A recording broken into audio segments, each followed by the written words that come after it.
open it up. Watching the last episode of season 1 of The Punisher. Oh, I haven't watched that. It's Doesn't quite appeal good. to me. Although it is quite astounding how much violence one man can get involved in and never die. Funny, I was saying this the other day. I was watching something. It was an FBI thing or something like that. And they was having a shootout, and I said, "Isn't it funny how they can never shoot the guy that's running away? You got a clear shot. You got a clear shot. You can pop him anywhere you want, and they never let him. They always let him get away."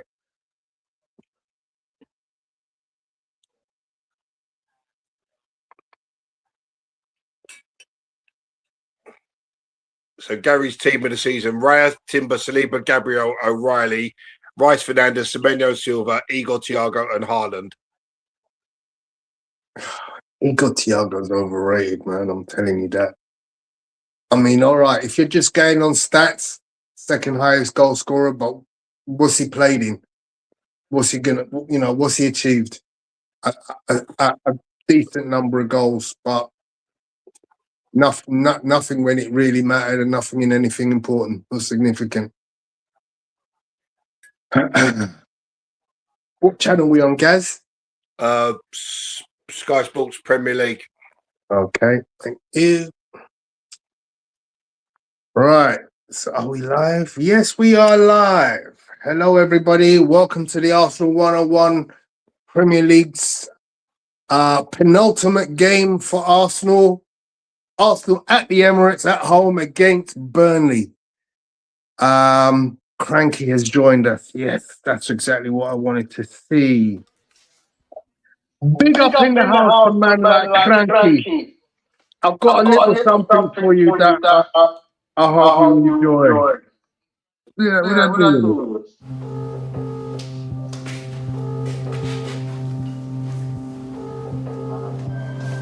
Hello? Hey. What's up? I'm well, brother. I'm well. How are you holding up? Can you hear me? Yes, I can hear you. Ricky? Hello? Yes, Abs, how you doing, my brother? I heard you live pretty central to the Emirates Stadium. I do indeed. I often get woken up by the sounds of the Tollington. No, first of all, I just heard you got engaged. When is the wedding? Yeah, North London. Of course, North London. Couldn't be anywhere else. Yeah. I'm from South. I'm from Greenwich. Bro, summer. Blackheath and Greenwich Park. The spot now? That's the spot, bro. But tell me about it. How is it for you then? So I'm not going to run too much of it just in case I get copyright infringement. But yeah, that was the reveal of the new home kit for next season. Thoughts on that, gentlemen? I thought they could have had Cranky as the New York fan. Yeah. As you know, I'm surprised he didn't get the call. I think that's your Tony's fault. You haven't promoted me now. Oh man. So if anyone's watching, you need to join Cranky Live. Go find Cranky Live on YouTube and subscribe. And it's KRANKY, not C. People always mistaken it for C. Yeah, make sure, because the content is excellent. And if we cover the Caribbean heritage, even better, because we got some amazing discussions about the Caribbean going on there as well.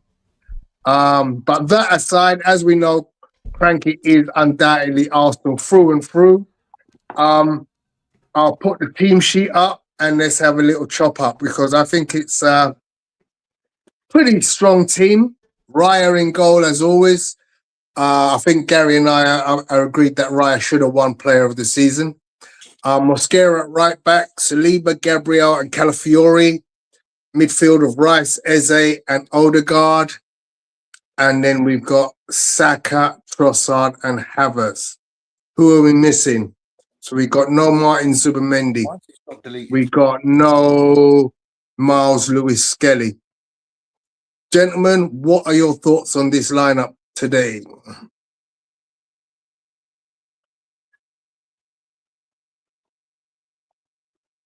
I'll let Cranky take that first. I apologize. I was doing something here. It's hot like hell in my little studio. I'm trying to turn my AC on. It's an interesting team, actually. It's not shocking, but it's a little bit surprising. And here is why, because I think Miles Lewis Kelly has done enough to retain his place. and it's a winning team, and we have won with him in the lineup since he's been playing. I'm not sure why he changed it. I see the need to get Eze and Odegaard on the field. He's going with his most offensive team, frankly, because you do have Eze probably playing the 8 and Rice playing the 6 and Odegaard playing the 10. I think he believes he needs Odegaard for game control and Eze for goal scoring, as our forward line is not as reliable. The more surprising component of this, though, is that he's left the poor team bully on the bench and has included Havertz. Because Gyökeres hasn't scored against any of the big teams, but he scored against the lesser teams, and this is the lesser team. So I expect him, with his physicality and goal scoring prowess, to be in the starting lineup instead of Havertz. The manager obviously loves Havertz for some reason. He loves Havertz. That's why he paid him £260,000 a week and bought him for 16-something mil. I am a little bit surprised, though, that he hasn't played Gyökeres. And I'm surprised that Miles Lewis-Kelly doesn't play. I understand that Miles won because he wants to get Eze in the team. Even though, to me, I love Eze, he needs to do much more, given his ability. And you saw when Odegaard came on in the last game, how he sort of took over the game in a sense. Yeah. In between the lines, in tight spaces. Eze has that ability. I feel he's playing with handbrakes on. He doesn't want to turn the ball over because he's more risk taker than risk averse. And that may be part of the problem. To me, I think if I look at the two of their games, it should be complementary in that one likes the short pass in the final third, whereas the other one looks to make the final third pass from a little bit deeper. So to me, having the two of them on the pitch is a godsend. I think it just means that for the striker specifically, we should be getting more balls into that player at a higher rate than normal. Yeah, the problem that we have with that, Tony, is that we don't have anybody like a Martinelli to go in behind from deep if he's going from deep, right? Think about Eze's couple of long passes he's made against Newcastle, and I forgot which Champions League game, where he found Martinelli over the top because he has the speed. Saka doesn't have that speed, neither does Trossard. So I understand the deep passing. Eze can go from the ground deep, as he did with Gyökeres when he played, forgot who he played, and he went deep and created that goal with Saka scoring. Yeah. But I do believe that, look, it's a difficult decision as the manager. What is obvious is that Zubimendi has lost his place. Yeah, absolutely. Gary, what's your thoughts? Yeah, much like Cranky, I'm surprised that Gyökeres has been put on the bench tonight. This is the kind of game where you're probably going to need his physicality up top. I've got no problem with Havertz, but if you're playing the 9, stay in the 9. Don't want to see you in the 8, in the 10, outside the box. With crosses are going in and balls are coming in, you've got to be in there to try and get on the end of them. Maybe Miles Lewis-Skelly just gets a well-deserved rest. Maybe he's looking at this team, this opposition, and thinking, I can afford to rotate and save players. I have to interrupt you, Gary. When you're 19, Gary, did you need rest? Well, no, I'm just looking at it from his point of view. If it was me picking the team, season, you'd be on the bench for most of the season. If it was me picking the team, Cranky, Miles Lewis-Skelly would be in there. He would be in there 100%. And so would Gyökeres, but maybe he's looking at it thinking, I'll give him a rest for this one and then bring him back for Palace and the Champions League final. Yeah, I mean, it's an interesting lineup when you look at it, because obviously he's gone to a single pivot, which he very rarely does. And yeah, I mean, look. Oh, there's a great sign going up. 22 years of waiting, dad and son. That's amazing. So yeah, I mean, it is an interesting decision for him to leave out Miles Lewis-Skelly. I mean, personally, Trossard, he's got a lot of faith in Trossard, obviously. A lot of faith in Trossard. Well, over the last few weeks, Trossard's been playing quite well, hasn't he? He's completed take-ons, he's set up goals, he's scored the winner at West Ham. So he's proving it for his place. He is well deserved. Just had a quick poll there on the TV. Arsenal's most important player this season, and David Raya was top with 56%. That's no surprise. Yeah, I think it's Raya. Look, I think Gabriel has been brilliant this season also. I don't think Gabriel gets enough Declan credit. Rice was second and Gabriel was third. Yeah. I'm not going to argue with the hierarchy of that. I think all those three players have been very, very good for the team this year. Yeah.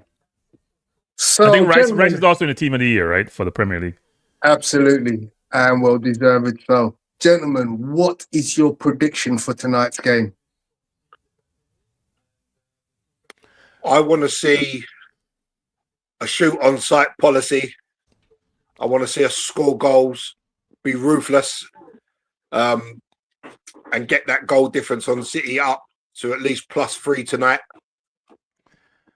City beat this team 1-0, and didn't they draw with Villa, if I'm mistaken? I know they have been tough. They've been tough the last few weeks. They've drawn with most of the top six, I think, this season. Or Yeah. the big six, should I say. But, City beat them 1-0, but City also had something like 27 attempts on target, 27 attempts at goal in that game. Frankly, they should have drawn the game because I watched the game. They missed a couple of easy chances, and it was a breakaway that Haaland scored on. But having said that, we are at home. We're fighting for the title. We have probably or almost our best team. Timber's not in the team. We should put him away. We should put him away. Agree. I think two. I think 2-0. So you reckon 2-0 Cranky. Andrew says, greetings. How are you, Andrew? Hope you're well. I heard Arteta was making a surprise gamble and putting Bertram up top.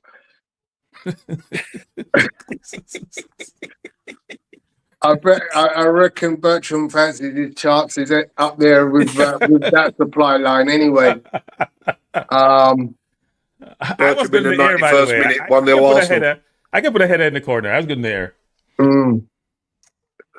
So, what else have we got to talk about? The new kit. What do we feel about the new kit, guys? Yeah, Go ahead, Gary. I like the away one. I'm not really a fan of the home tops, to be fair. I don't think they've really done anything special with the home tops of late. I don't give a damn about kit. I'm more focused on what I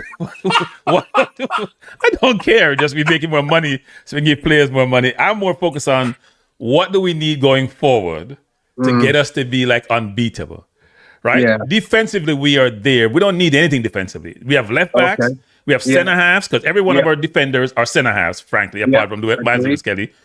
In midfield, we're good. Marino comes back. Look at that. Huh? The Ashburton Army are doing their thing as the coach arrived, red smoke all over the place. Yeah, we're getting carried away. We should just relax until we beat Burnley and beat Palace.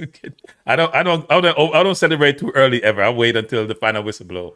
But no, I think left wing is a position that's open. Right back, I think we're gonna replace White. Center forward is still open to me. So I hear about Alvarez. I hear about Kvaratskhelia. I'm hearing all these names, but it's a lot of money. Listen, we're not getting Kvaratskhelia. There's no way. Let's put it this way. We're going to be in very, very soon. We're going to be in possibly the best financial position we could be in as a club. Well, today wasn't it announced that we had over a record revenue of over 700 million? Exactly. So we're in. That can't be right. We had 700 million last year. I think we're going to be financially very capable of competing to attract the very best of the best. And don't forget, guys, there's a club in Spain that are in absolute disarray, and they're going to have to add. They're going to have to add to their team by subtraction. And we all know who that team is, right? Real Madrid. Yeah, there's no way they go through to next season with the same team. Impossible. The only one I'd take out that team would be Valverde. No, the question is, who will they take from your team? Talking about taking from their team. They may come for Saliba. And if we win, he may go. And who do we get in return? Who would you take in return? What, from Real Madrid? Yeah. I'd only take Fede Valverde. And what about you, Cranky? They don't fit. So here's why. Vinny Jr. and Mbappe can't play for Arteta. There's only one boss for Arsenal, and they want to run things. Jose Mourinho will take care of them, frankly. They probably shouldn't worry about that because Jose is not going to take care of them. But if Mbappe would play, I would want, except he comes with baggage. You can't have players like that. He come in, he's going to throw. But that's what I'm saying. He won't work with Arteta. Like Aubameyang didn't work, and Aubameyang was probably less trouble than him. But he's a goal scoring machine. You imagine playing centre forward? Yeah, for us. But he doesn't play centre forward. Henry has pointed this out. I know. So you know what? Put him on the left wing then. Put him on the left wing. Put him anywhere he wants to play. In the forward line. Put him anywhere in the forward line. Because he's great as a left winger. He wants to be anywhere he wants to be. Yes, that's true. Managers just can't live with that. They need to be able to structure. I don't even think so much it's that tone. I think it's more of like everything else that comes with him. Like Frankie said, he wants to be the main man, but he wants to run, do this, that.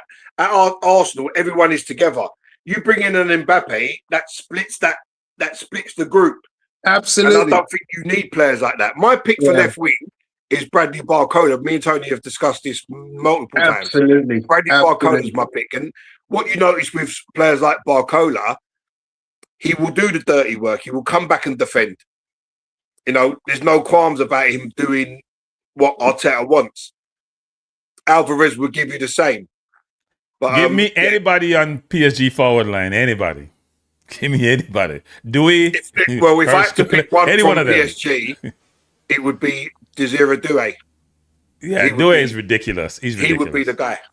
Yeah. Their whole forward line is ridiculous. Let's be honest, we wouldn't pick Doué because we already have a decent player in the right wing slot. We would pick No, he's a right footer. He can play left wing. Yeah, but we would pick Kvaratskhelia because I love Doué, but let's be honest, Kvaratskhelia is a game changer. He's a finished product. He's a finished product.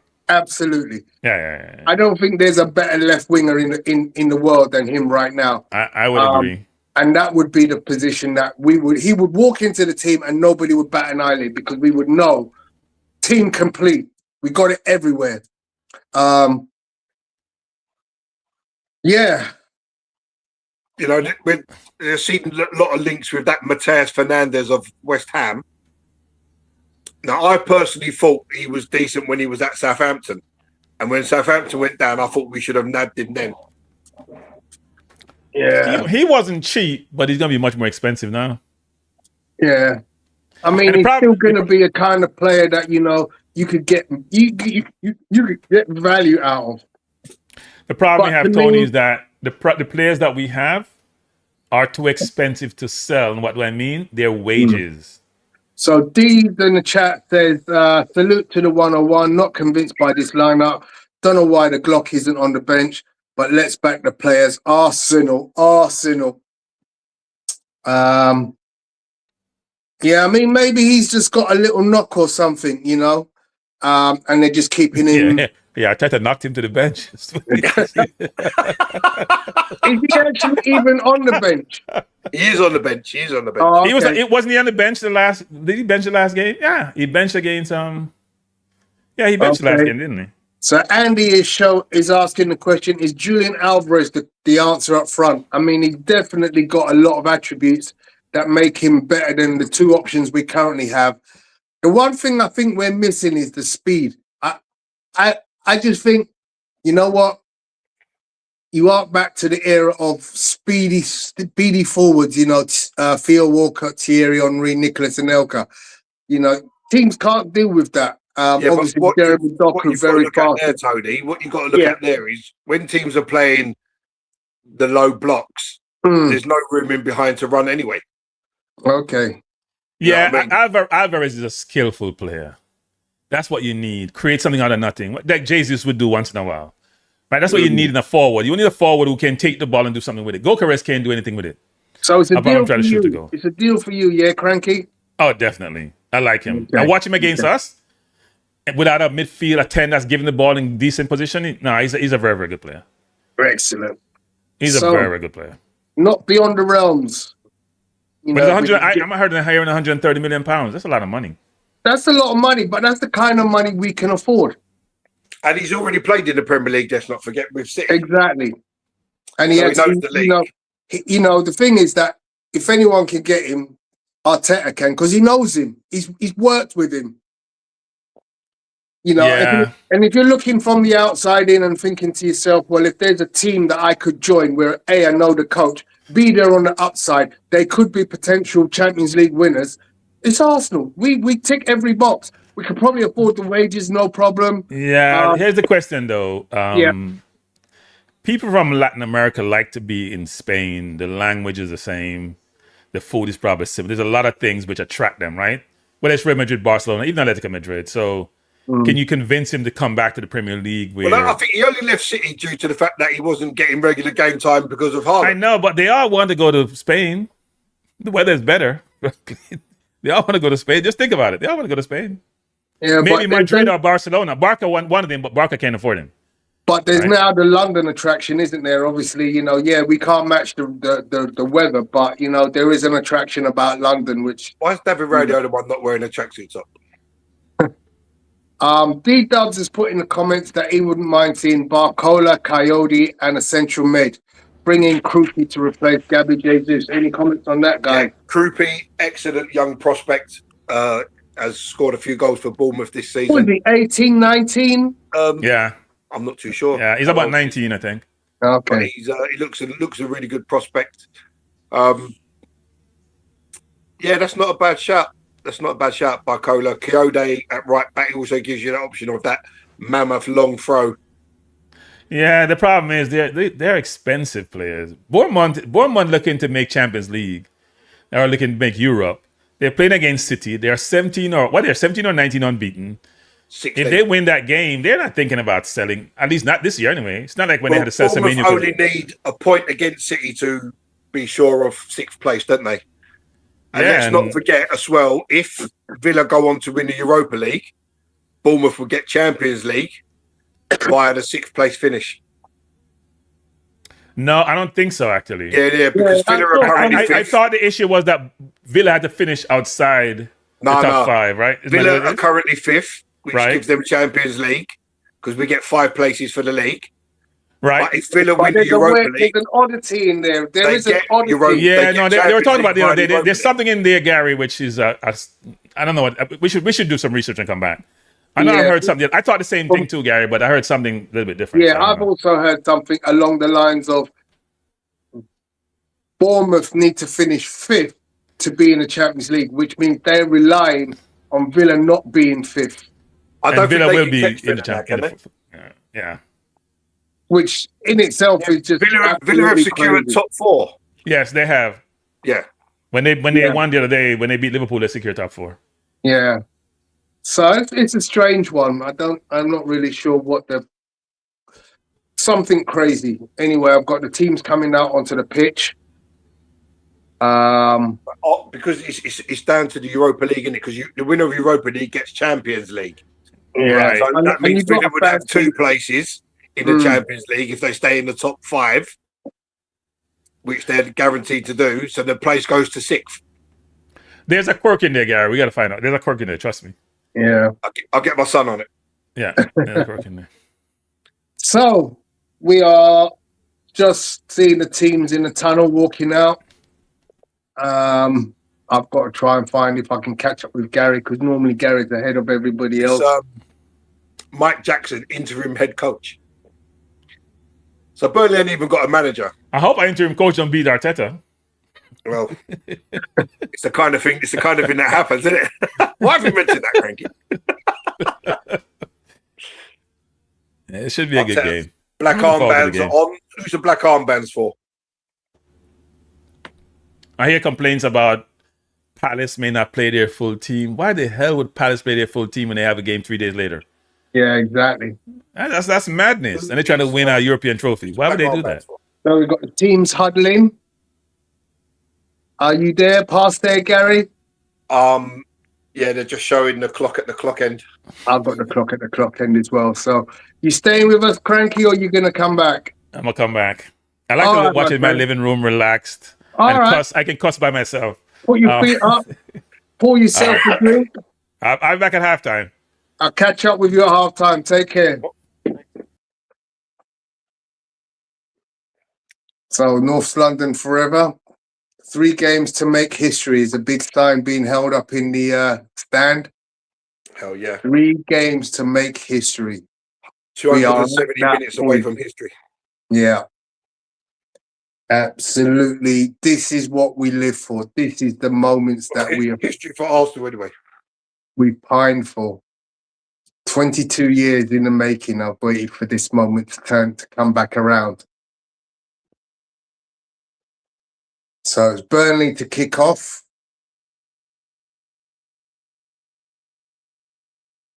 And they're off. Did I kick off before you guys or after? I'm at 10 seconds. I think you might be a couple of seconds behind. I'm behind you, yeah. Just hit 12 seconds.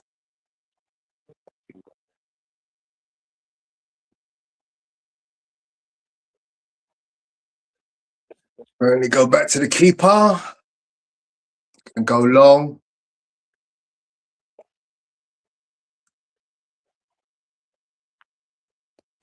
Burnley showing some attacking threat. Oh, nice move there. Got rid of Saka very easily. And it's a Burnley corner. I'm just at 55 seconds. You're 10 seconds ahead of me, yeah. Corner off of Bukayo Saka. Then looking to tackle Hannibal.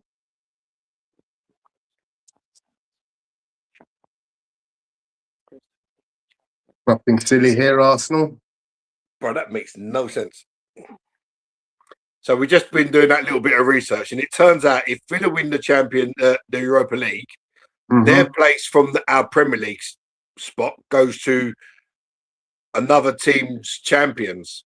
Yeah, that's right. Yeah, it is. Yeah, that's what I read. Yes, I think it's Deportivo or something like that. Shakhtar the next. So another corner to Burnley. Arsenal haven't even been in the Burnley half yet.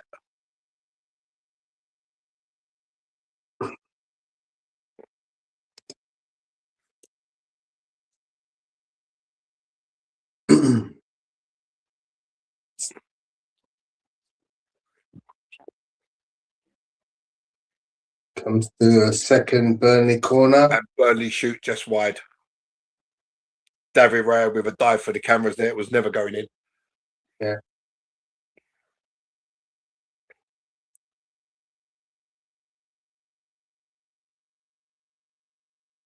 He had it covered.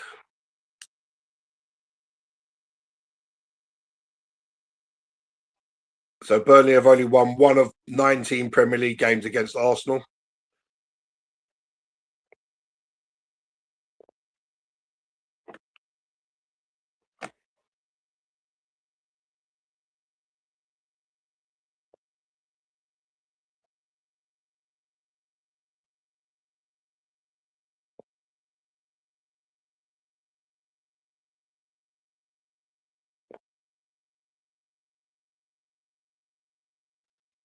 Oh, give it in. Yes. I don't even know how to do that. So Odegaard is Mosquera in advanced position. See, Havertz, you've got to make that run there, Kai Havertz, man. It's with Saka into Havertz. It's through to Havertz, and his control lets him down at the vital moment. Corner to Arsenal. A throw. Could be a throw. Yes, a throw. Tackled by Estevio. Another throw to Arsenal.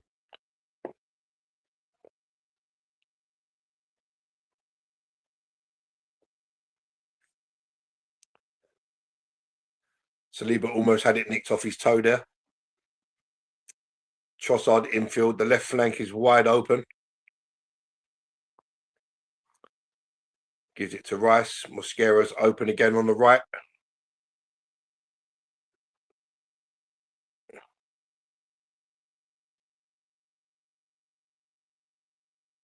Lovely Trossard to Calafiore. Eze, get across there, man.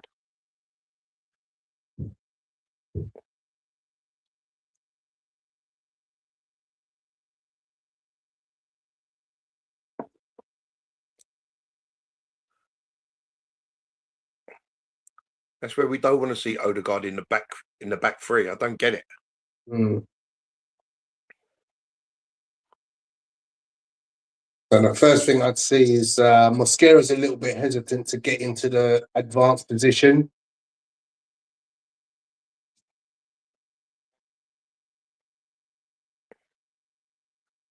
See, Calafiore is literally playing in the 10 and Eze's Yeah. playing left back. Exactly. Sometimes the system doesn't make sense. Lovely turn from Saka to Havertz, who's now on the left wing.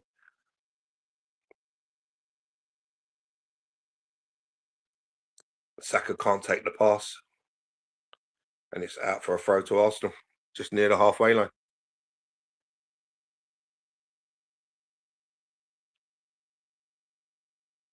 So Arsenal just beginning to get a little bit of a foothold in terms of possession, starting to move the ball around.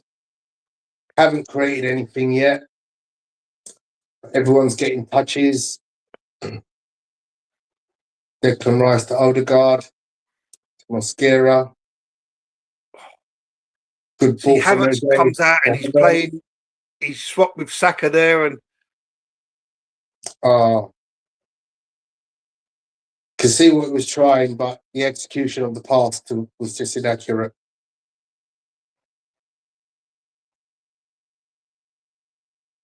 Gary Neville just saying he's trusting his squad, which is why Gyökeres is on the bench.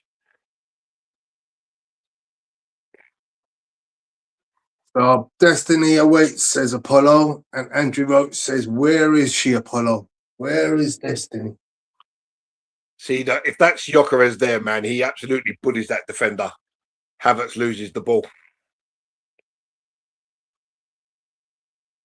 Yeah, Gyökeres protects the ball there and keeps it.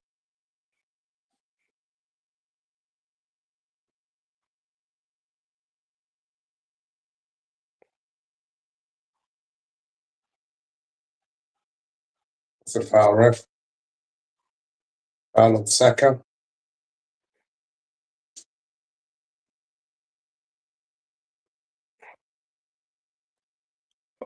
You take the free kick, and then he pulls it back. What was the point of that?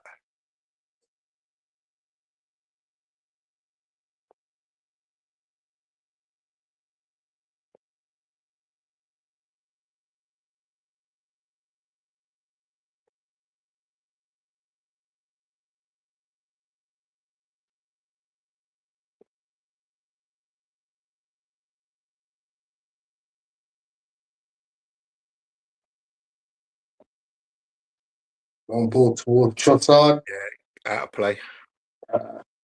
Just a little slight overhit.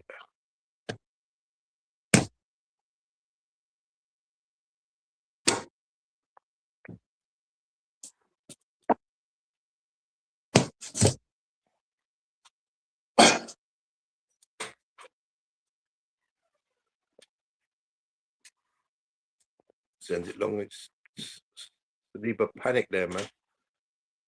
But Eze wins it back. He's on his wrong foot there.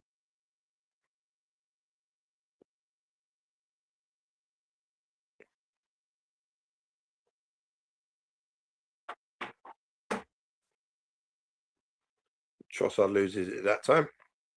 And Burnley just knock it forward long. That's a foul all day long. He jumped into Saliba there, but Saliba gets enough on the ball and Declan Rice can clean up.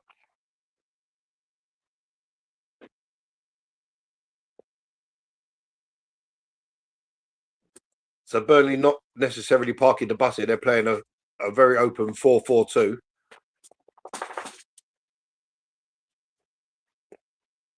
Arsenal has yet to register any kind of attempt on target with almost 10 minutes gone.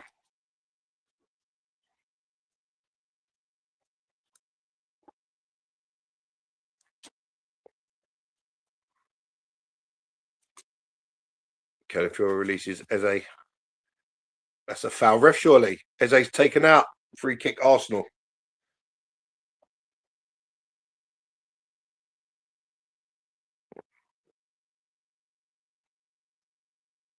A free kick to Arsenal on the left-hand side. Probably expect Declan Rice to come across and take that.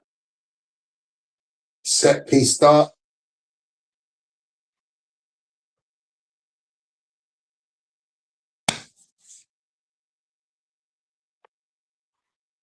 Yeah, all on the byline.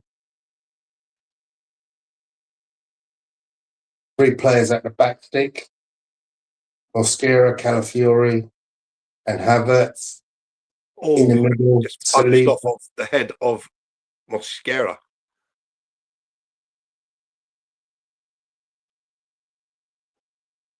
Oh, Gabriel on the volley, and it nearly ran for Havertz. If it would have just been a slight bit closer, it would have been a control and probably a simple finish for Havertz. Almost a great. I think he would have been offside, to be fair. Oh yeah, he's way offside. Or was it? Yeah, probably. Goal kick to Burnley. So 10 minutes in, Arsenal yet to fathom a chance on goal yet. So we think that by now we would have registered something. Oh, and a very good block from Calafiore there, because that shot was on target. Pretty certain the instruction is get at them early. See, Havertz has just got bullied out of it again, man. Oh, lovely Eze. What a turn that is. What a turn from Eze. Oh, my God. What are you doing, Trossard? What are you doing? Trossard's just got involved and he shoved the guy and he's thrown, the guy's gone flying to the floor. Not the game where you want to be down to 10 men. Yeah, don't be an idiot. Might know the guy coming over and probably giving him a piece of that as well.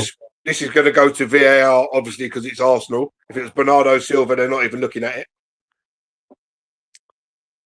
Was there any kind of contact with the head? Let's have a look. It's a lovely turn from Eze. And Trossard's obviously a bit aggrieved with the tackle. And it was a chest barge and then a push on that Fleming up top. Just a push on the chest. But still, you could still get a red card for stuff like that. Yeah. You can't lose your head in a game like this.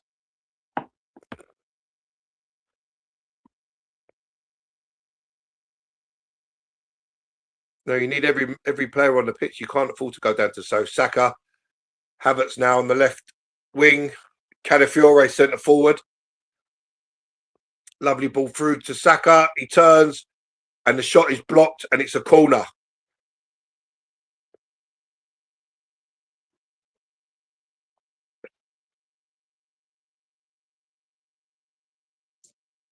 The boys are ginning up the crowd, trying to get them to give the Kai team a bit. Havertz has missed an opportunity. Just about to see it in a second. Saka shot definitely goal bound. So Saka will take the corner.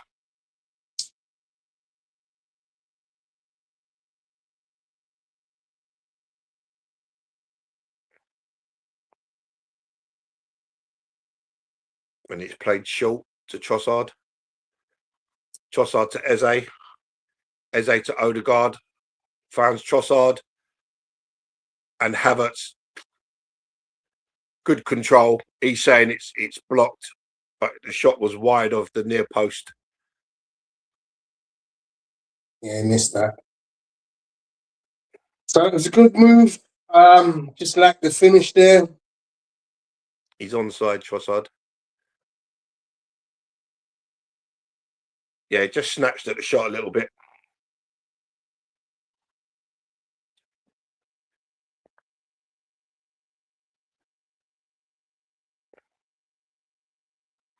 I think Havertz had a point there. It should have been another corner. So that goes down as the first shot on target.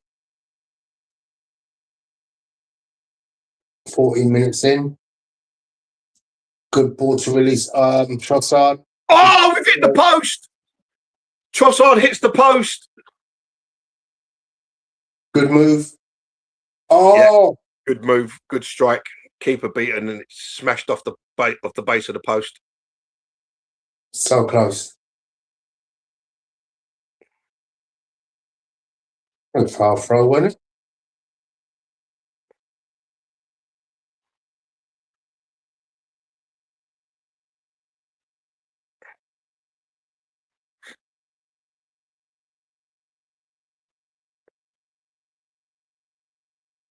That's by Saka. He's got to do better there. And then he fouls. Free kick to Burnley. Just showing that. That was a strike and a half, man. Again. That was a brilliant strike. It was in. He looked in. And he's lucky it comes off the... It just goes past the keeper's shoulder. Was that would have rebounded in off the keeper? Yeah. How often do we see that? Yeah.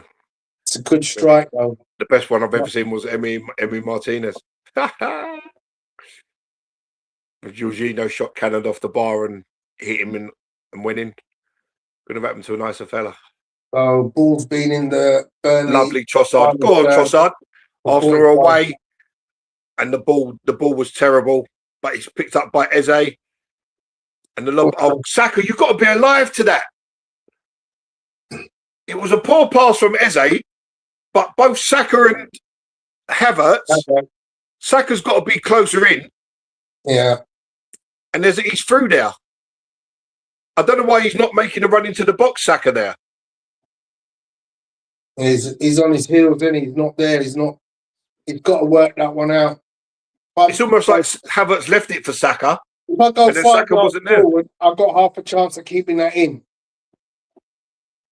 I'm still on side. Yeah.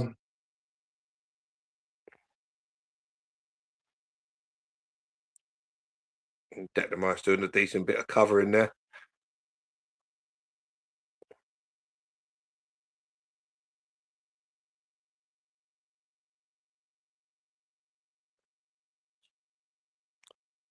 And Arsenal give the ball away. And here come Burnley again.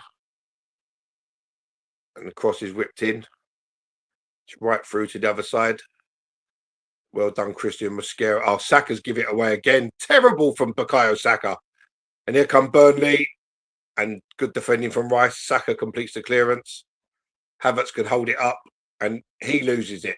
All he had to do was hold the ball. Didn't have to try and turn. Hold the ball. Lay it back. Mosquera's made a blistering run. But Havertz loses the ball.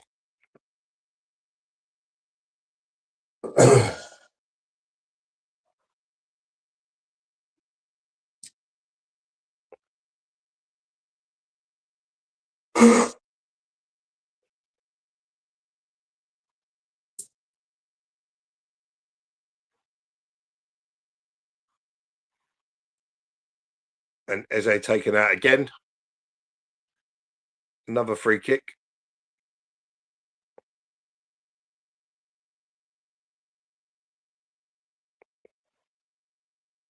Kicking the ball away, ref. He's kicking the ball away.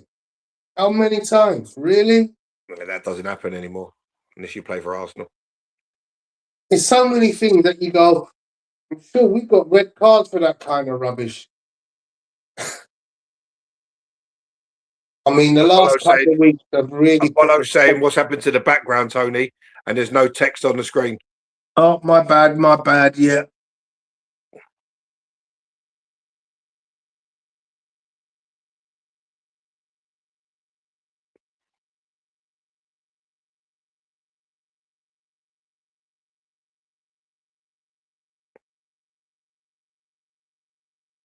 That's American football, man. Go back to the other one. There we go. We need that one for next week. Arsenal with Saka here in the area. The cross is... Oh, no one coming in behind Havertz. Come on, man. Why are we scared to get people in the box?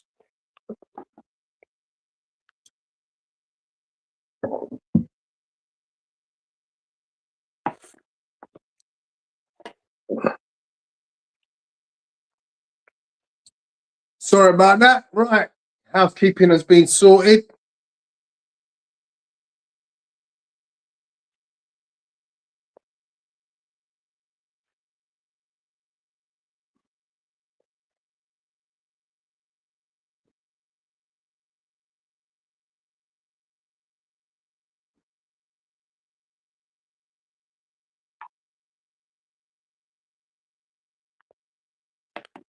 So 20 minutes gone, Arsenal yet to really force the Burnley keeper into a save with the one moment of notice where Trossard's hit the post from roughly about 20 yards out. But I just feel we need to be doing more. Yeah, I agree.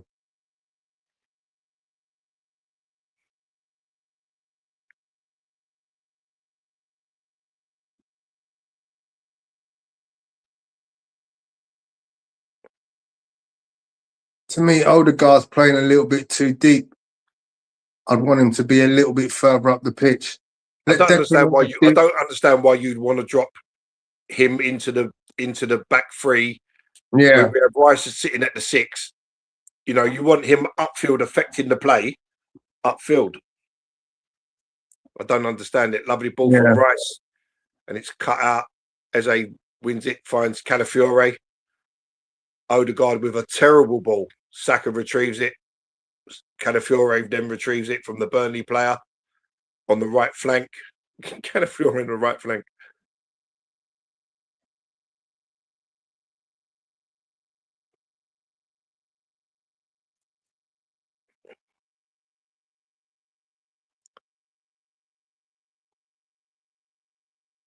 See, this is the problem that Arsenal.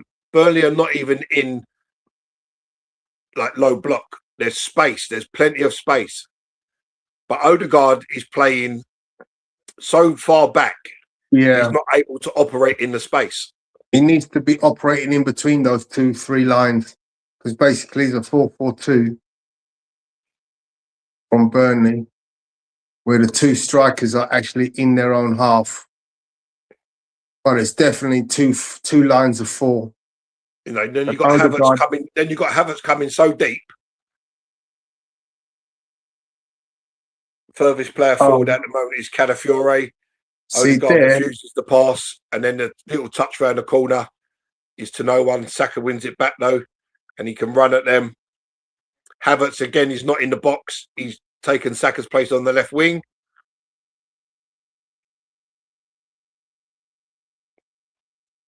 Oh, what are we doing? What are we doing? There's 4 people in the box. It's a corner. That should have been a corner. There's 4 people in the box, and Odegaard refuses the cross, refuses the shot, tries to play Havertz back through, and it's a terrible pass, and it's out for a goal kick.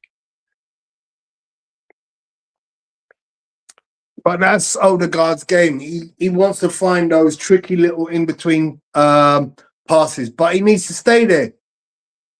Leave all that stuff at the back. Stay up there. This is a game where you don't need that. You need him in the attacking areas. Just stay up there. Stay up there. Be the extra man.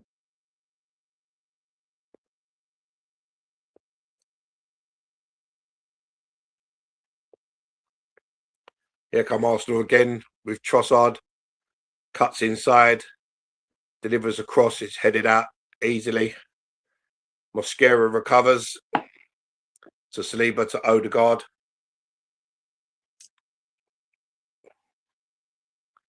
And again, a nothing ball from Odegaard. Rice wins it back, but Burnley can break. And well played, Gabriel and Trossard. Trossard doing some covering there. And here comes Calafiore now. To Saliba.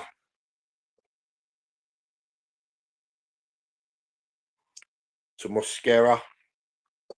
Back to Odegaard. Get up there, Odie. Start asking some questions here, Arsenal.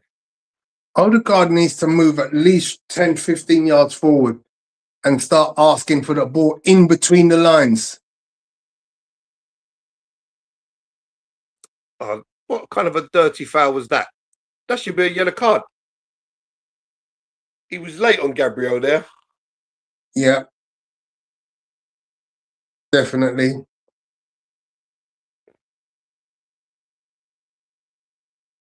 And that tackle could have mashed up his knee, man.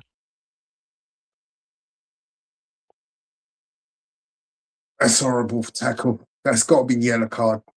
No, nothing. Just Just a talking How's to. he not given a yellow card there?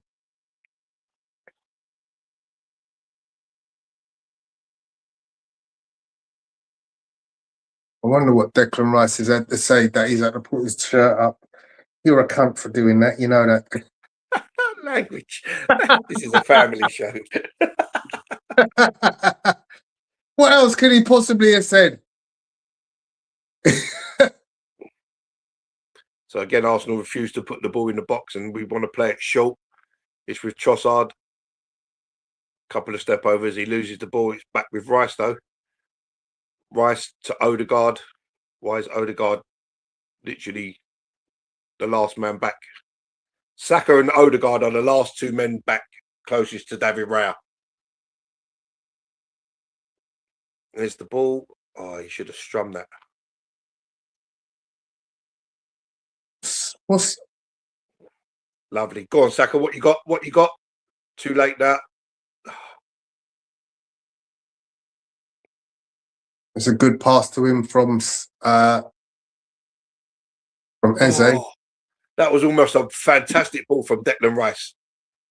Almost a fantastic ball. But here come Burnley. Oh, it's in the box. It's Hannibal. And the shot is sliced wide. Great tracking from Declan Rice, though, to stop him from getting a clear effort on goal. Yeah. But that was too easy. Well, what it shows is that Arsenal are prepared to take chances at one end of the field. But what it Pushing a also lot of shows there players. is when that ball breaks, Odegaard is behind Gabriel, and he doesn't even track back into the box. Yeah. Doesn't even track back into the box. And if that's not for Declan Rice carrying on running there, that Burnley man is probably putting them one up. Yeah. Lovely ball from Mosquera to Saka.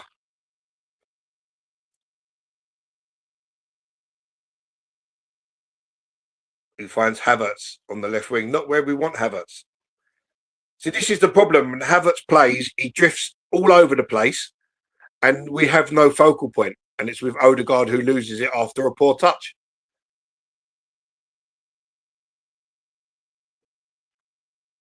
And again, it's played down the line, and Gabriel gets there, and it's a foul.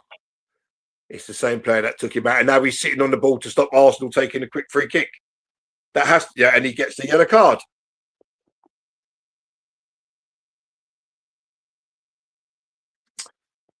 So 27 minutes in, still only one shot that has so far really got anywhere close. That was a shot by Trossard that hit the post. Since then, a lot of possession, huffing and puffing, but really not creating anything of note. And quite frankly, for me, Martin Odegaard is playing too deep. We see countless occasions where the ball's broken down, and Martin Odegaard is the deepest player in the Arsenal team. Why have we got Eze playing left back and Calafiore playing where Eze should be playing? I don't understand. I just don't understand the system.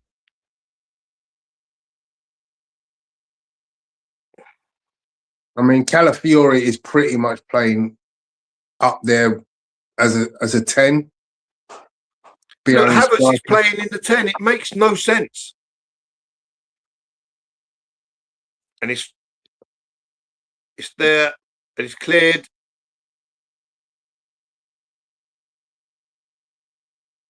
Oh, shot from Eze on the turn, easy save for the keeper. But I want to see more of that. Oh yeah, great shot by Eze. I want to see more of that. That's what we need. Yeah, so that's a shot on target. First one. And the goalkeeper's kick all the way through to David Raya, and Arsenal come again. Lovely. That's Odegaard. That's where we need you. Havertz didn't help him with any run there. Why have you cut back, Saka? He cuts inside the man. He's got a cross. Oh! And he cuts back to the line. He crosses with his right foot. And it goes all the way across the goal and just chops the other side of the far post. It dropped on the line, surely. It dropped on the line. All it needed was a touch.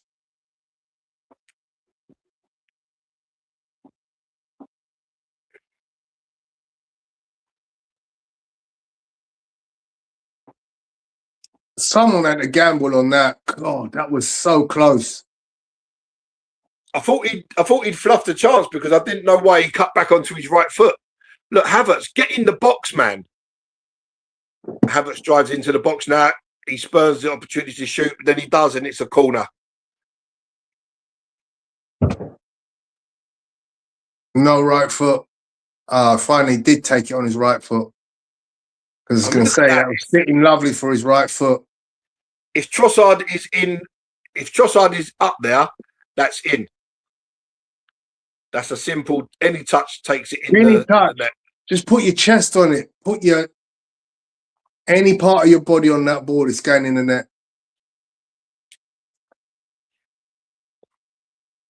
So corner to be taken by Saka. Again, it's played short to Trossard. And it's to Odegaard. I don't know why Arsenal are really playing with their food from these corners, man. Mosquera is tackled. He's gone down, clutching his shin. Not too sure. Looked like the guy won the ball cleanly. Trossard telling him to get back in position. Go and take the throw. And it's been the throw's been given to Burnley.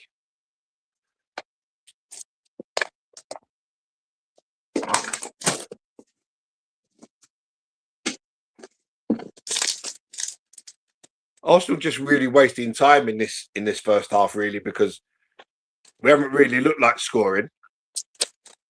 You know, so you're just leaving yourself less and less time in the game to get the breakthrough. It makes no sense.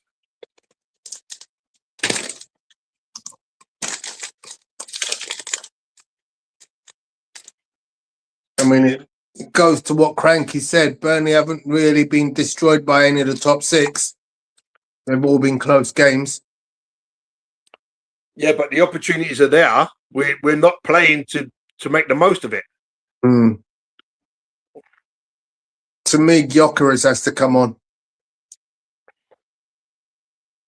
I mean, it's strange how he's not managed to be first choice in this game. To be honest, when you just need to score a goal. I'll be back in a sec.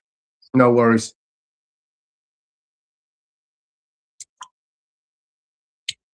So Burnley looking to play it out from the back. Going to go long towards their left winger. Good chest to the keeper by Mosquera. Raya distributes nice and early to Declan Rice. Declan Rice striding forward. Head up looking for options. It's going to find Trossard. Arsenal had 6 shots. Burnley have had 3. Arsenal 1 on target. Burnley none. Arsenal 16 touches in the opposition box. Burnley have had 4.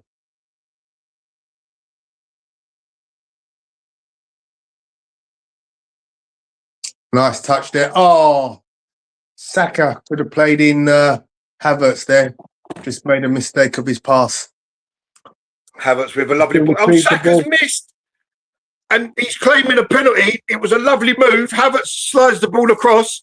Saka is going to shoot.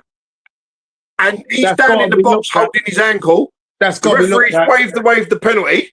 That's got to be looked at. Surely, yeah, VAR is looking at it. That's got to be looked at. Surely, yeah. There's no reason why he would just go down.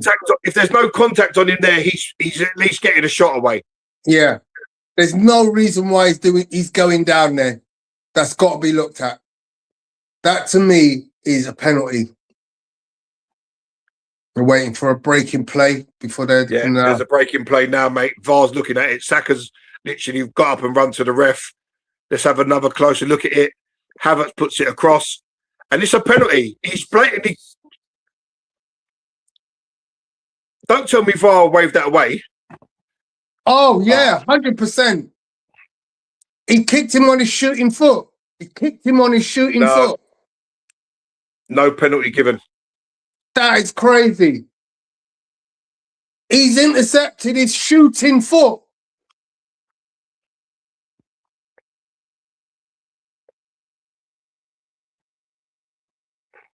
That's a tap-in. That is a tap-in. He's literally about to tap the ball in. No penalty. Okay. Outrageous. Boy.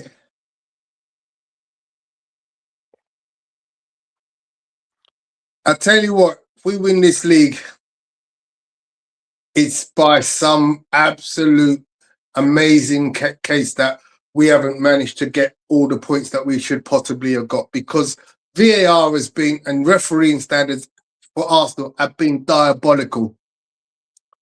You know, go back to David Luiz. Remember, we was running, the guy cocked his foot, hit David Luiz's knee. Totally not even remotely like what we've just seen. Red card and penalty. Refereeing standards are just absolutely diabolical at the moment. And Odegaard has missed, but Arsenal take the lead, and it is Kai Havertz puts Arsenal 1-0 up. Get in! So we got a corner from the shot from Calafiori. It was Odegaard's shot was probably, I don't think it was going in. There was 3 Burnley players to get past, but Arsenal take the lead from the resulting corner, and it's Kai Havertz. Get in! So his place in the team has been justified because he scored the opening goal. Still hoik him at half time though. When you play him and Gyökeres up front, he's the one that unlocks Gyökeres. And the corner's just drifted in, and Kai Havertz, free header, 4 yards out, puts it in the net. Why have we been mucking about with these short corners, man? Why have we been mucking about with these short corners? All these short corners, nonsense. We got such first a corner we put in the box, and it's an easy header. Easy. Come on, you Reds. That puts the fans at ease. That also puts the goal difference level with Man City now. No, it's not about goal difference. Well, it will be. I'm not concerned about goal difference. We just got to win 2 games. Simple as that. Win 2 games. Yeah, but we can win 2 games, Tone. But if then we've won it. But if we slip up and it comes down to goal difference, it could be important. Win 2 games. I'm not. If we win 2 games, we've won it. But what I'm saying is, if we don't manage to beat Palace and these lot, goal difference could play a part. And this is the game where you want to get your goal difference up. Yeah, I hear what you're saying. I just want to win the game. Because I've no doubt that we got to Palace and win anyway, because they're going to be on cup final duty in 3 days after.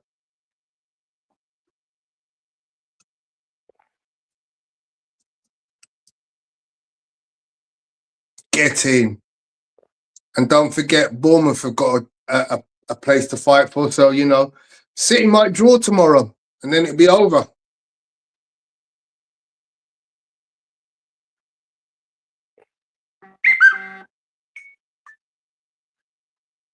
Keep it in, Kai. Stand him up.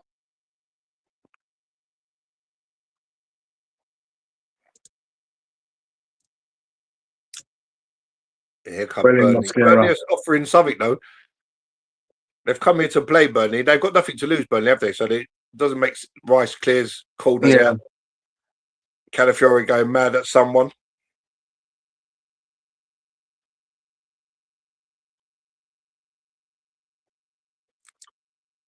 So corner to Burnley. No time for slip-ups, boys. That defensive shield has got to be rock solid today. No one's getting an easy ride here. This is the Premier League. It's quite crazy, isn't it, that Dembele's won like all these plaudits in the French league and he's only played 900 minutes. Yeah. He started 15 games all season. That's crazy. Corner comes in. And Rab collects it. And it's rolled out to Rice. Rice, who tries to send Saka away, but gives him too much to do there. Oh, and the keeper sends Trossard for a kebab.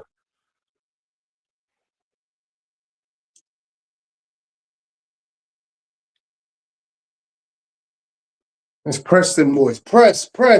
Come on. Press faster, harder. Come on.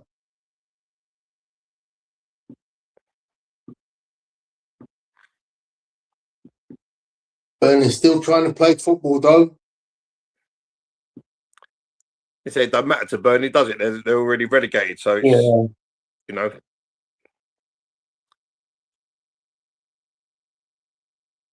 The Odegaard's now where he needs to be up top. And we had Eze at left back, gets fouled, and Jaden Anthony runs on and puts it in the net. Does he not hear the whistle? Lovely dive from Eze there, because I'm sure the contact wasn't that much to make him go head first. You know, always used to dive head first. I used to call him U-bend. Remember Ashley Young? Always used to dive first, man, head first, like Tom Daly. So Declan Rice to take the free kick. He's played short. Well done, Calafiore and Trossard. Arsenal keep possession. Odegaard again in the back four. Just get yourself up the pitch, lad.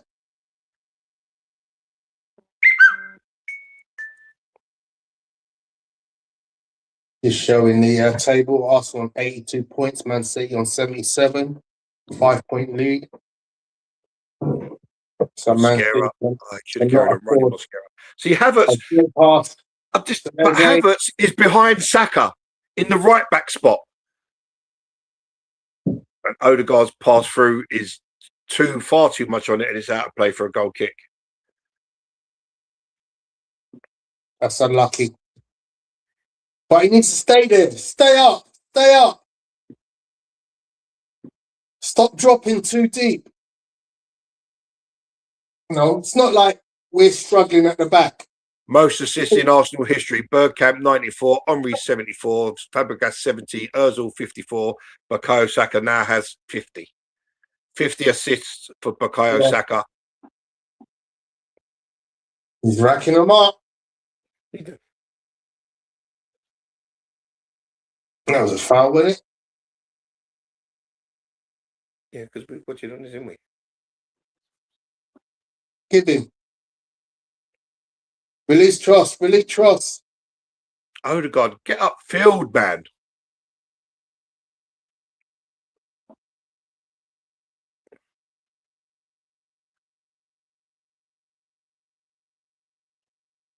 It's really weird because at the start or before the game even started, I said that Eze and Odegaard would complement each other because Eze could play balls through the lines, whereas Odegaard wants to play those little in-between passes.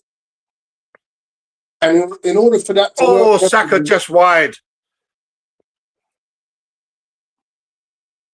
Oh, good play. Oh, yeah. Good effort from Saka.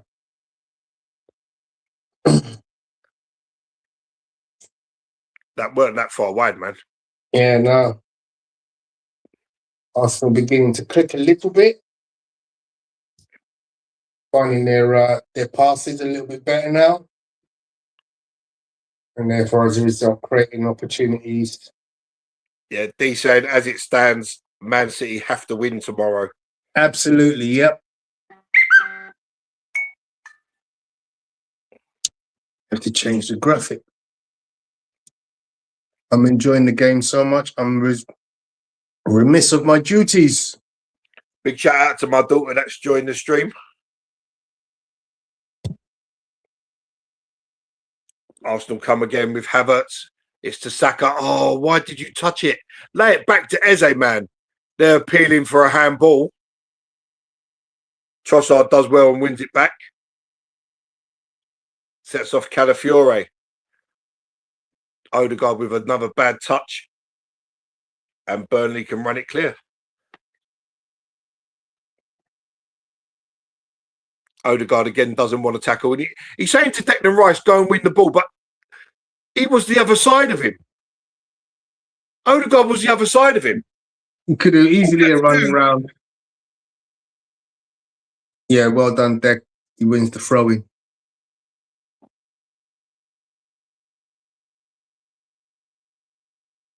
Just showing the handball. It did hit the arm, but I think that was totally accidental.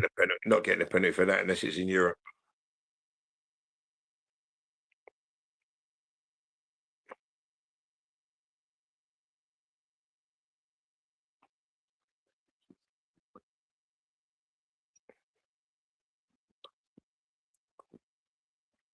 Oh, yeah. Saw that, yeah.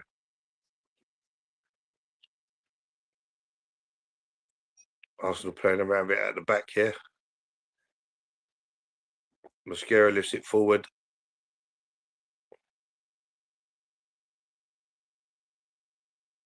Odegaard fakes the quick throw. I bet he can't even throw the ball, Odegaard. He could have taken a quick throw there and put Saka away. Mm.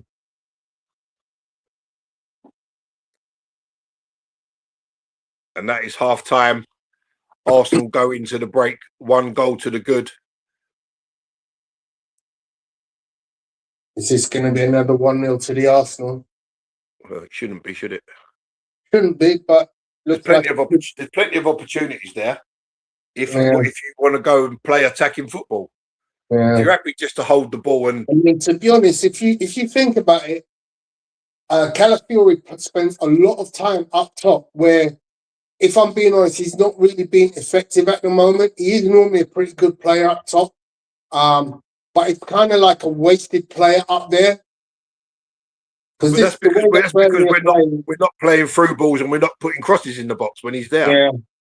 So he's just like, you've got bodies in the box. Odegaard had a chance or so to deliver a cross, and Saka's had a couple, and we're just not crossing the ball.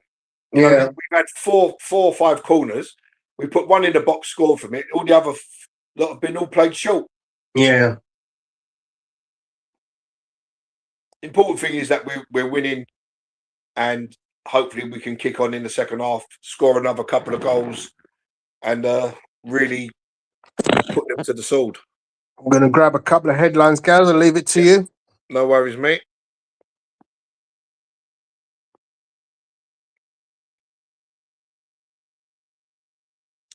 Yeah, I don't think you're going to get a pen for that. His arm was in a natural position. He hasn't moved it towards the ball, so not a penalty for me.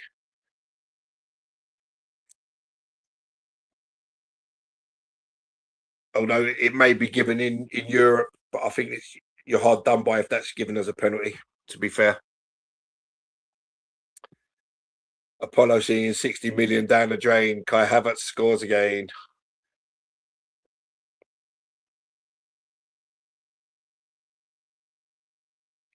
Yeah, the one on Saka for me is a definite penalty.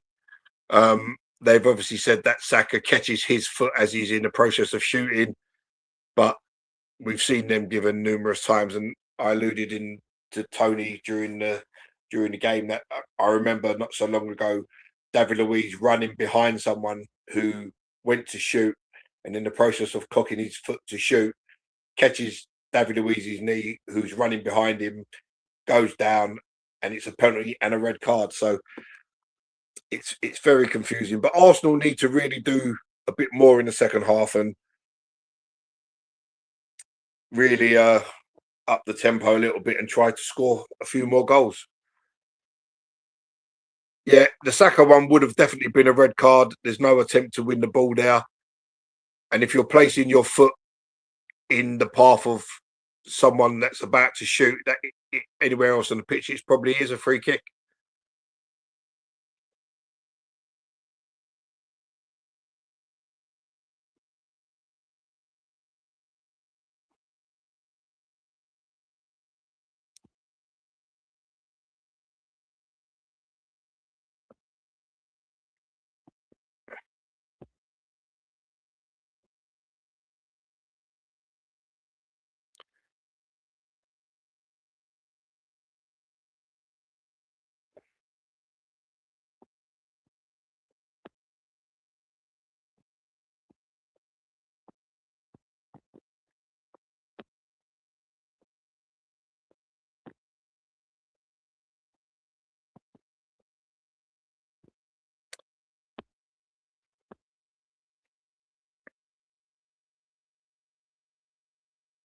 Yeah, I agree with you, D. I think if it's given, I don't think that VAR are going to overturn it. I think you're more shocked when VAR don't send the ref to the screen. Now, if the ref goes to the screen there and looks at it and says otherwise, then you can half swallow it.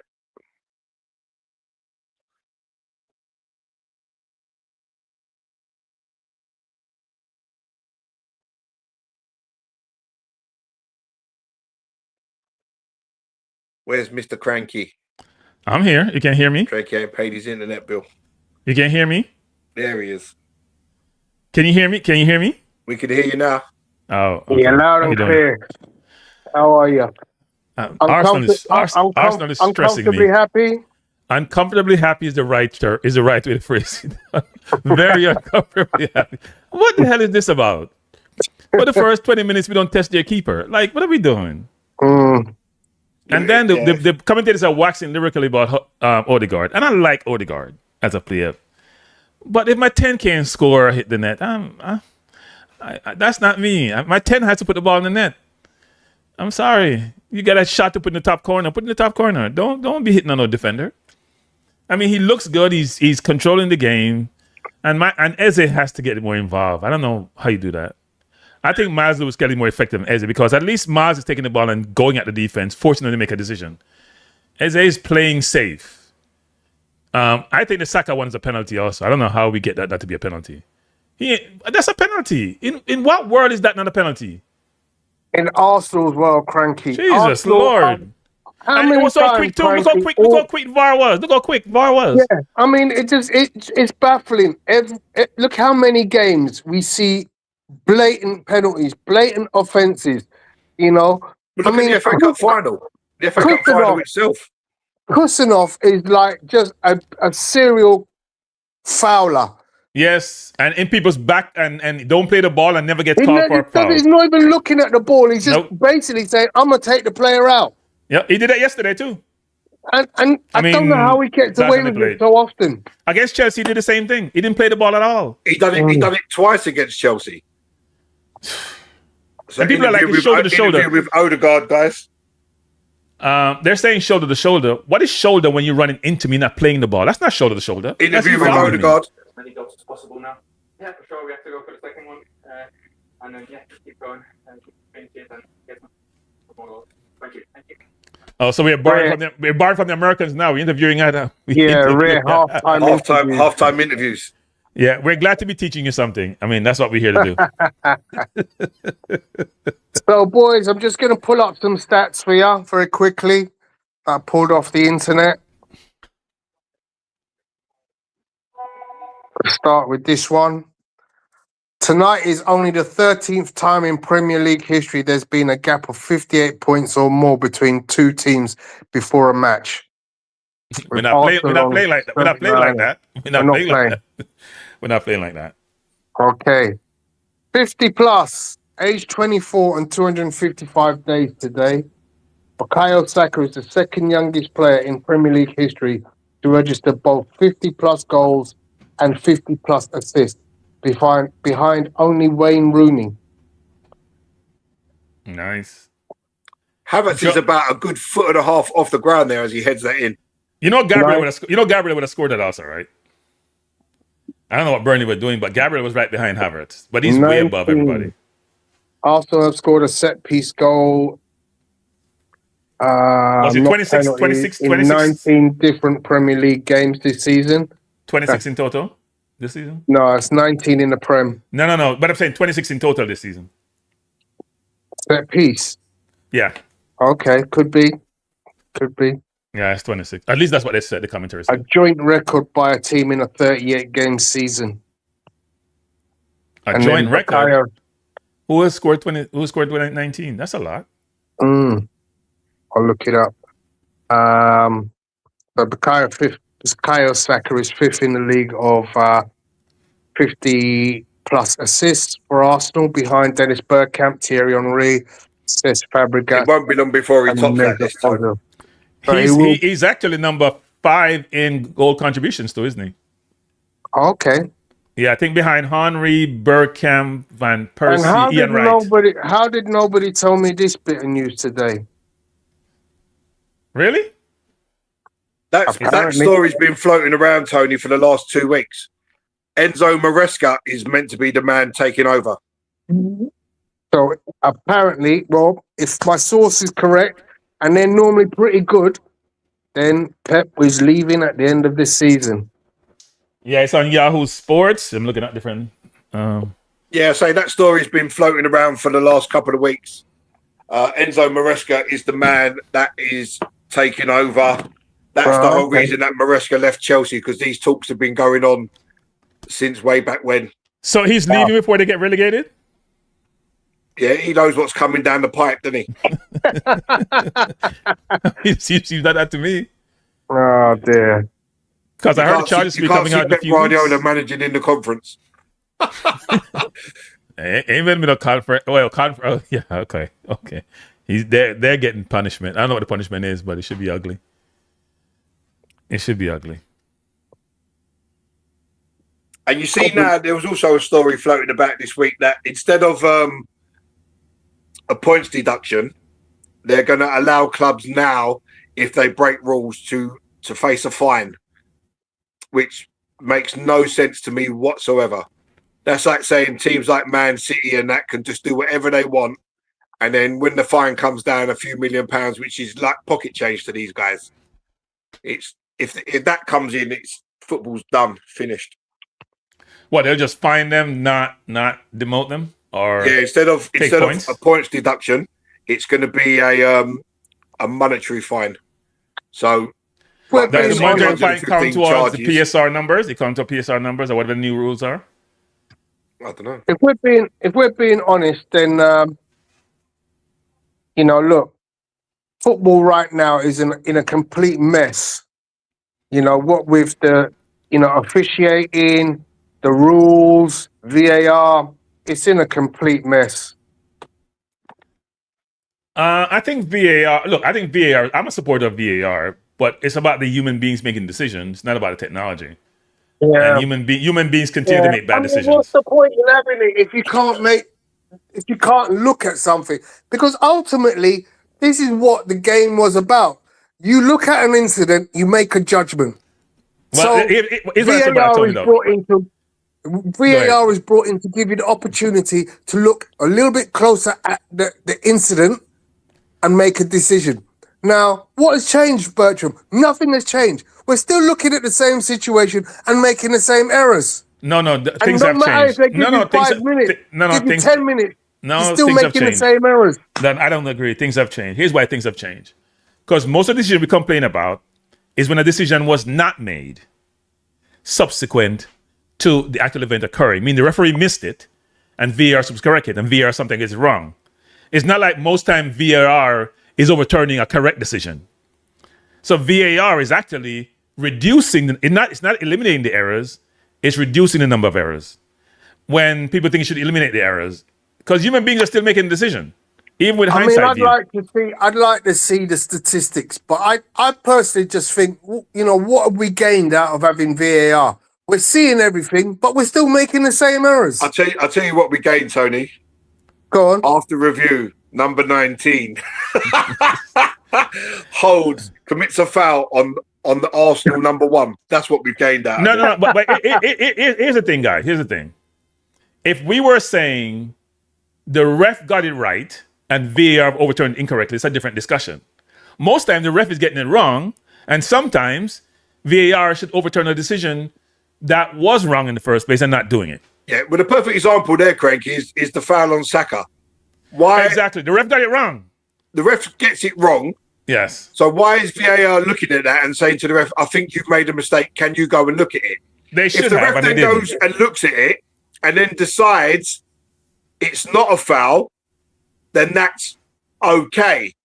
But to not show him it and let him make a better decision based on what he's seen on the screen. I'm sorry, guys. I'm not as optimistic as you are because I'm seeing stuff all the time. And VAR are looking at it and making the wrong decision. Right. I don't know. But Tony, I'm biased, But let me give you some examples. Yeah. So you remember when we played Chelsea and Kovacic went through on Declan Rice. Odegaard and then Declan Rice after he was already on the yellow. I mean, I'm sorry. That's clear as day. Clear as day. Yeah? We mentioned Wait. Did the ref get it? No, did the ref get it wrong? Yeah. Nobody got it right. No, but it's the point I'm trying to make, which is this. VAR, okay, here's a perfect example, people. If Arsenal win the title this year, VAR help us win the title.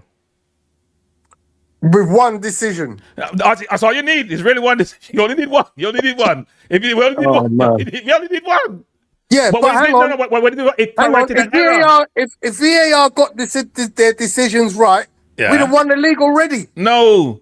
Because let's be honest, at Man City, offside was not offside, and then we had a goal, an opportunity where they should have had a player sent off.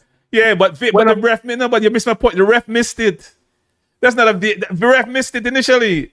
So what's the point in VAR? No, what are we gaining? The point is that Raya was the point was Raya was held down. Raya was held down. West Ham didn't score, and we win the league because of that. Okay. Anyway, I come back at full time. Full time. We debate this. Arsenal started the second half brightly. Declan Rice has had a shot on goal. So there's no change at the break from Arsenal. So I don't see. We haven't benefited from anything with VAR. D-Dubs says VAR helps everyone. It's not VAR, it's the PGMOL controlling it. My point is, if you're getting it so that's a shot on goal. That's not a shot on goal. What are you talking about? So Declan Rice from the centre. That's a shot on goal. But it was a shot. No, it was the second one. But it was the ref blew for a free kick. Oh, okay, yeah. That was a good shot. The first one, what the hell was that? First one, I don't know what that was about, but I've never seen Arsenal do that ever. He literally just lumped it up in the air. It came down with snow. Yeah, I mean, we could go on for weeks about this VAR, but ultimately, I've seen too many cases of it being done wrong. And Dee's right. It's not VAR, it's PGMOL who are responsible for making the errors. But they're making them so often that I actually think we're negating the purpose of VAR. Every week we get a decision where you go, we should have had something in our favour. We didn't get it. And as a result, we put ourselves in jeopardy. Umpteen games where we've lost the game and one decision didn't go our way. And it was that one decision which made the difference. I mean, things like, Odegaard, you've got to do better there, Odegaard, man. We didn't draw the line. How the hell you not Odegaard drawing like to tackle? It's ridiculous. It's absolutely ludicrous. He just dances around the players like that in-betweener dance. The in-betweener dance where you're shuffling, jumping side to side, and he doesn't even attempt to put a foot in.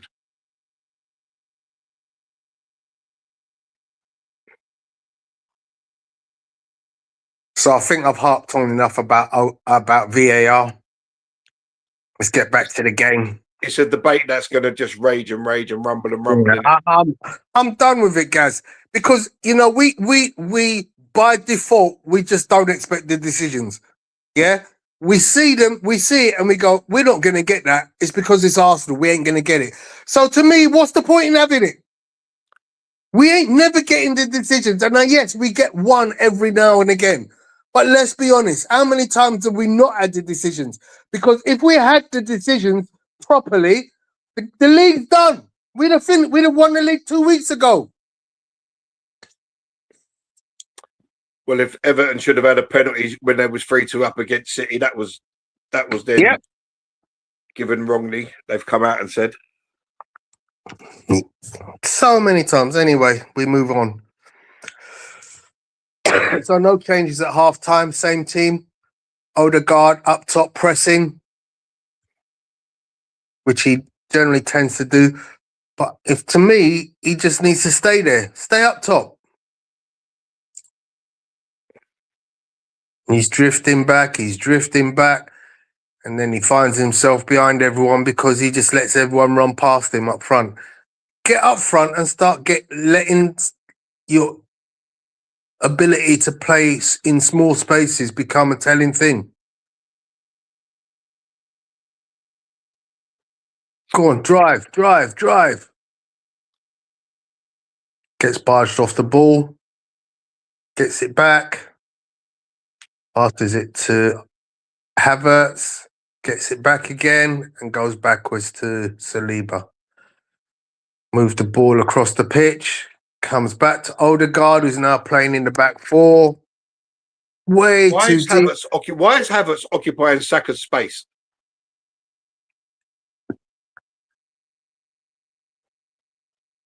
Odegaard, edge of the box. Doesn't deliver. Gives it to Saka. Saka to Havertz. Back to Saka. Attack him. I'll get off, man.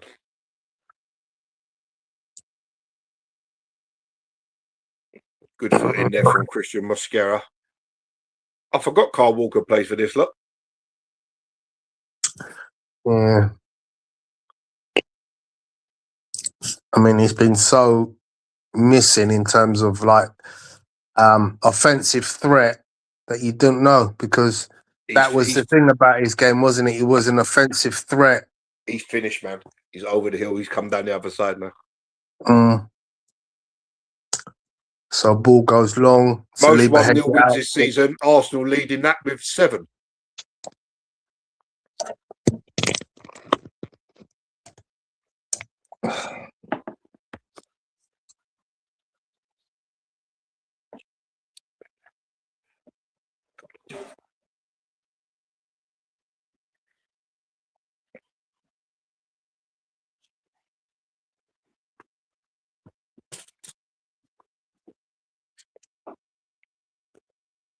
Declan Rice on the ball. Eze's give it away. Burnley can break. But fair enough to Eze. He got back and he done his defensive duties. Burnley appealing for a penalty.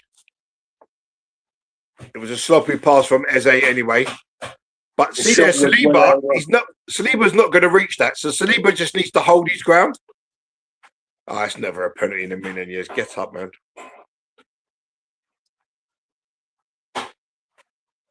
Yeah, that was just coming together. The ball was already out of play. You're dreaming if you're going to get a penalty for that.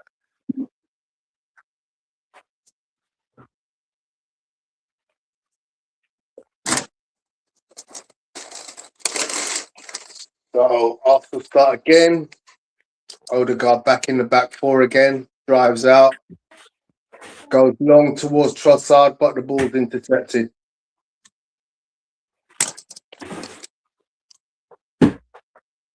Oh. Kick in the heels by Gabriel on Hannibal. Free kick to Burnley in their half.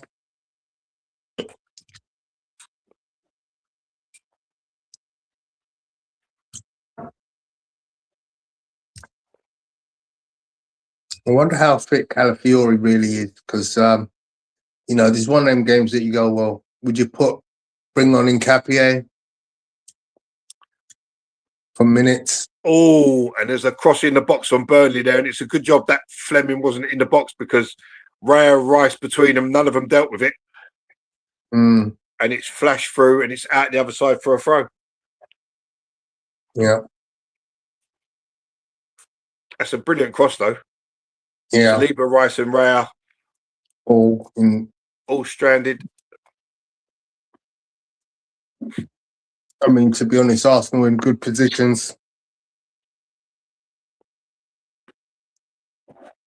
Arsenal get a chance to break now with Trossard. He's not going to outrun Kyle Walker. Kyle Walker's got his Zimmer frame on full speed. Lovely pass into Calafiore. There's the ball. Oh, the ball from Calafiore was terrible. If he would have laid it properly to Havertz, he would have had a shooting opportunity. but Arsenal have it back. Camped on the edge of the Burnley box, and Eze unlucky just over the bar. Oh, I thought it's a save. That. Yeah, I thought he got a finger to it. That definitely looked like he got something on that.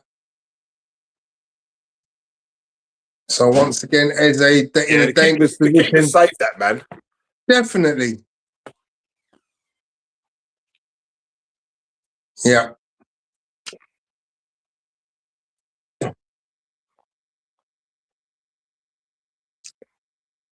Although that last look looks like he just misses it. So goal kick to Burnley. 53 minutes gone.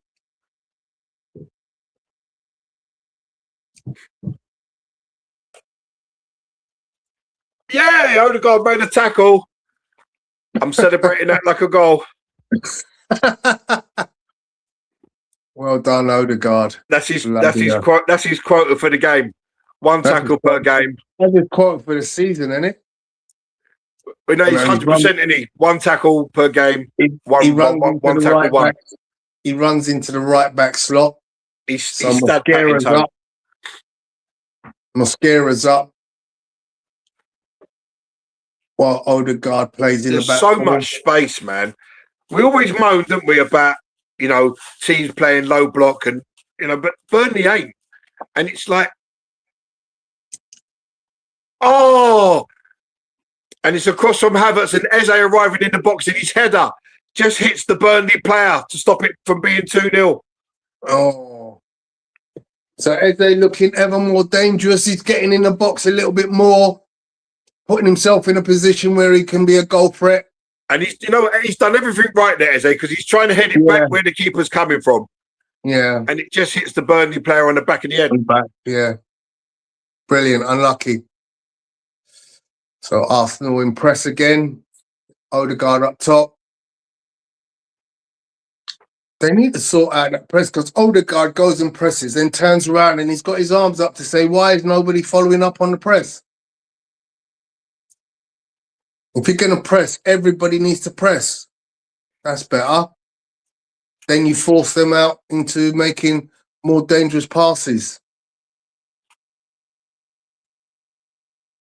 55 minutes gone.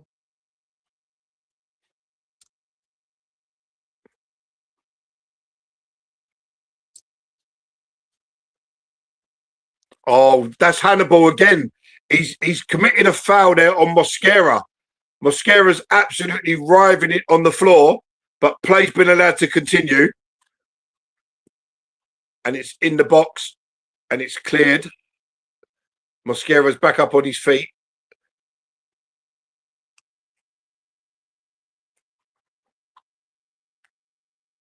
Drive, Mosquera. Go on, drive. Keep running. Why did he stop? I don't know, but he's give the ball away. He's give the ball away again, and Hannibal shoots high and wide. I don't know why he stopped running there. Because surely he's got to think, you know what? I can drive here. I can just take the ball, keep running, keep running. That's the difference between him and Timber, I guess. Well, if you're not gonna keep running, just keep the ball. Don't lose it. Yeah, you have to keep the ball bare minimum.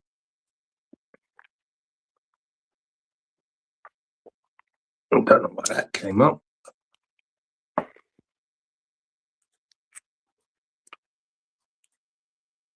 Lovely. Well played. Trossard in the back four now. Good play. It's with Odegaard. He drives. Calafiore wide open. The ball is terrible. Didn't really give him a chance, Odegaard.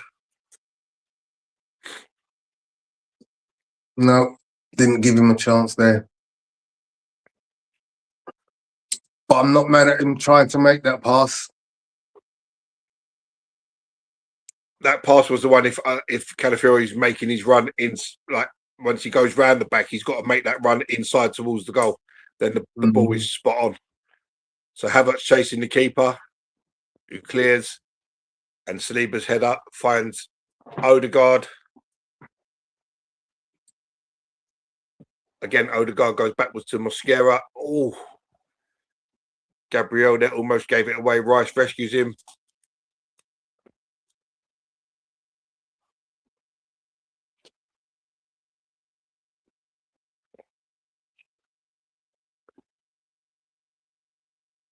I don't get why. I just don't understand. Why do we need Odegaard in? Yeah, it's pointless to me. That's another foul on Eze.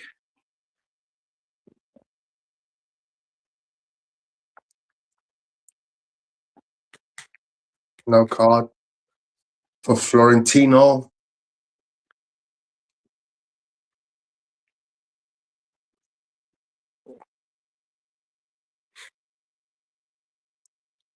Good pass to Havertz, who finds Saka.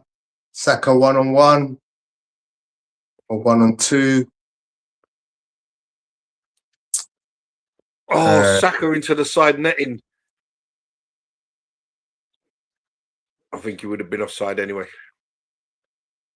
Yeah, Havertz was offside. Havertz was offside first yeah, I of all. think it was Havertz. Yeah, yeah, Havertz was definitely offside there.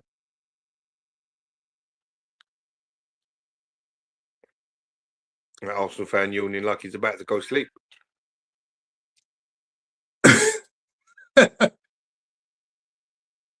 So is it time for the Glock? I'd give him it now. I'd hand over the reins. You take one of Eze or Odegaard off, and you drop Havertz back, and then you put. I'd take Havertz off. I don't think Havertz has done enough in this game to warrant staying on. I want to keep Odegaard and Eze to keep driving the opportunities.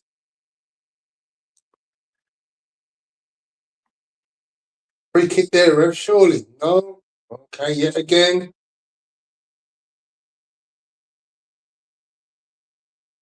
Was it David Moyes the other day who said, I don't know what a foul is? I'm going to have to retrain my defenders because I don't know what a foul is.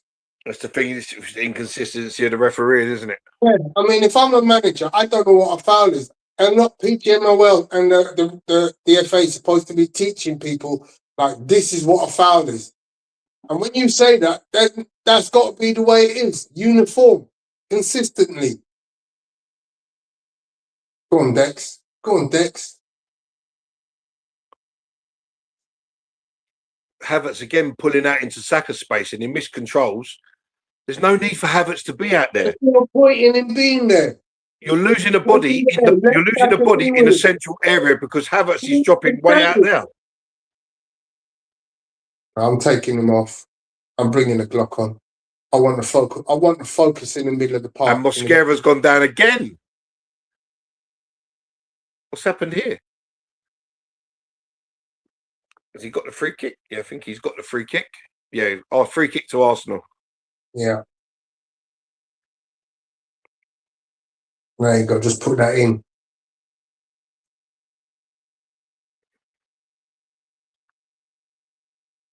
Ooh, stood on his toe.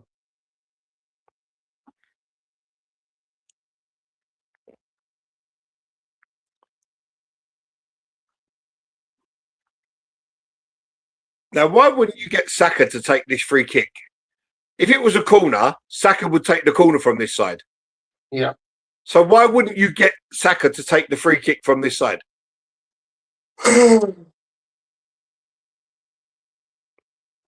Because Declan Rice's delivery is on point 9 out of 10 times, and you just want that. And that was the one. That was the one. Oh! That looked like a very well crafted free kick. Offside.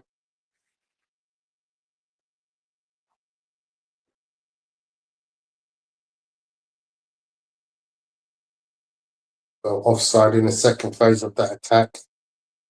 First phase was the balling towards the near area of the box. Or scary. Calafiori didn't quite get a shot off. He kind of half back-heeled it. I mean, at this point in time, Arsenal look comfortable at the back, not giving away too much, but Oh, Saliba, what are you doing? Chance for Burnley. Well done, Declan Rice. What was Saliba thinking?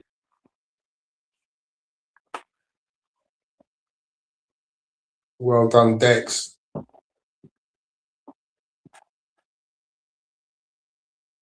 Do we need Calafiori on the pitch right now? Because as good a defender as he is, he's not had to defend. He really hasn't. And he's not really given us anything up front. D saying Havertz is tired. Take him off. Take him off, yeah. Let the Glock Andrew come. saying Odegaard saves his tackle for the bedroom.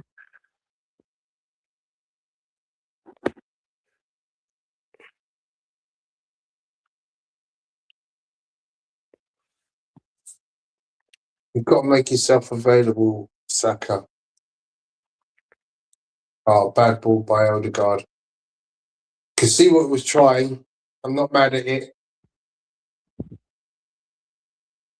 Not sure what the Arteta looks a little bit enraged by something he saw.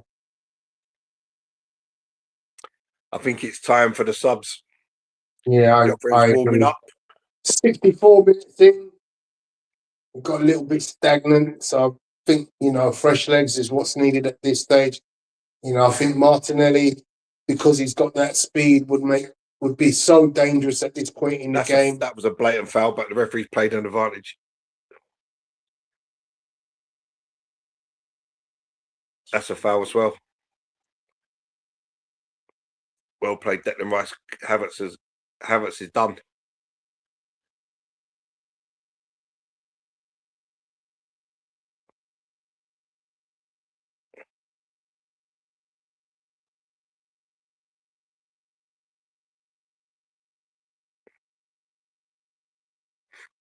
Come on, Arsenal, liven it up.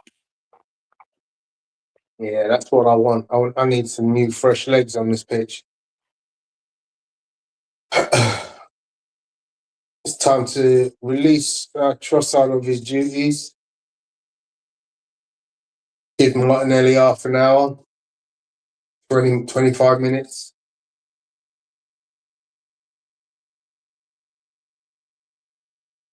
Eze, what are you doing? Not there, Eze. Eze controls the ball. He tries a little back flick. And it's... He got that all wrong.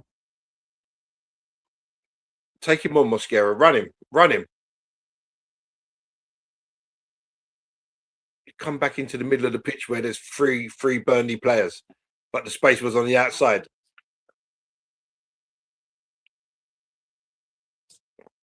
Yeah, Mosquera's not quite that offensive threat, is he? Kai Havertz has picked up a yellow card.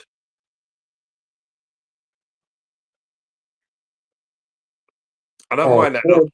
I don't mind that. Tackle. It looked a bit high, to be perfectly fair.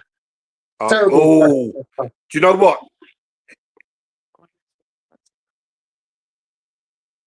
Yeah, Guardiola to leave Man City has been confirmed on one of my son's apps. So that's Kai Havertz's 30th yellow card this season.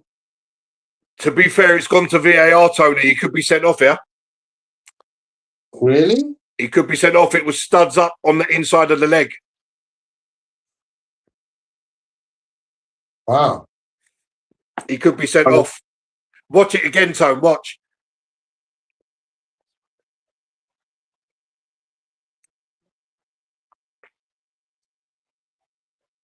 Yeah, you wouldn't like it, Gary, never would you? He could be sent off here.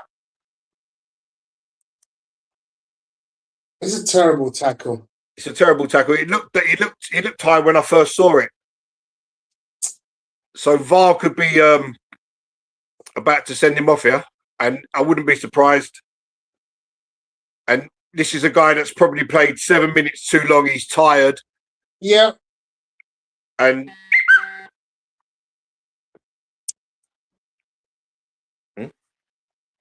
It's going to be red. It's going to be red. Well, no, he's got away with it, I think. I can't believe that. He's got away with it. And that's a shocking decision because that should have been a red card. Yeah. Should have been a red You've card. got to take him off. Take him off. I don't know how the ref doesn't see it. He's looking right at it. He's 10 yards away. I'm not sure how the ref doesn't see that. So now Arsenal are going to get slated for cheating. But it's not the referee's fault. It's PGMOL. That's their job. First of all, Tony, the ref is 10 yards away. It's a clear view. That's it's a clear view, and he should easily see that tackle. He should easily see that tackle's high. You've got to get Havertz off the pitch now. Yeah. He's played 10 minutes too long as it is. Way too long. Really, Arteta? What is taking that long for you to decide? You have got away with blue murder. Take him off. Substitute for Burnley. Absolutely insane. So Hannibal's coming off. He's looked lively at points. Not really a huge threat. And Zeki Amdouni is coming on.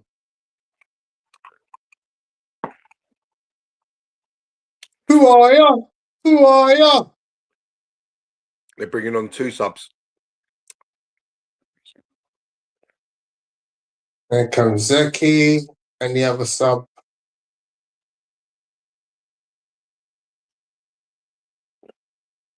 Yeah, even Fabrizio Romano's also reporting it now. Gyökeres is stripped and ready.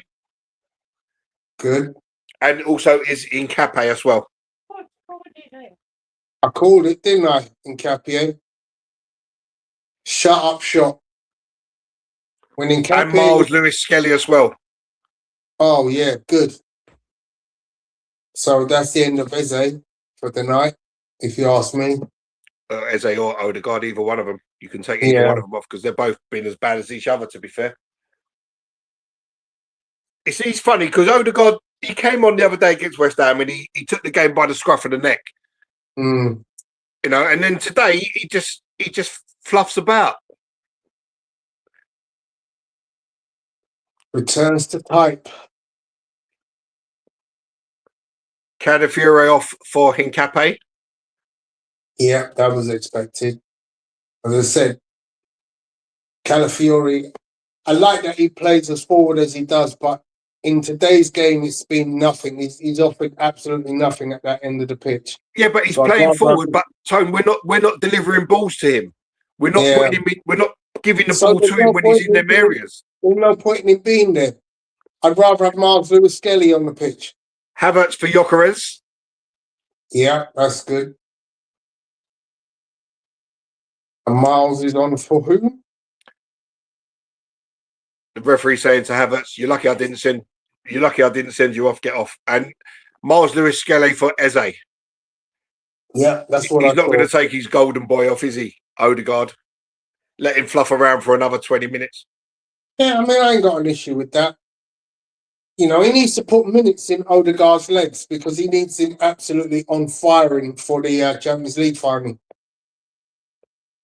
So he needs these minutes in his legs.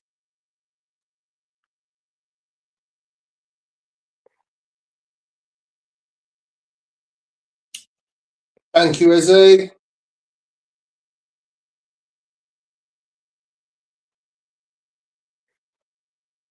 Someone's getting their gel drink.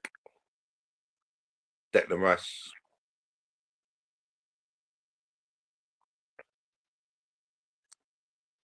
Now we start to play. Now Miles has come on. Miles is going to drive. His first thought is, can we go forward, isn't it? Forward, yeah. Can I break lines?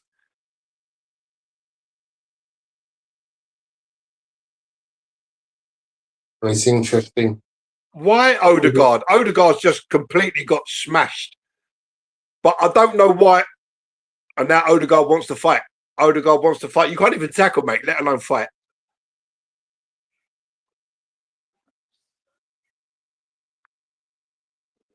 That was a Norway sandwich, man. I don't know why he's angry with this guy. This guy was up front, wasn't he? Fleming. So it's a free kick to Arsenal. Don't know why the Burnley 19 Fleming is getting involved. Again, Declan Rice to take it. Again, I don't know why you wouldn't give it to Saka with the left footer to swing it in.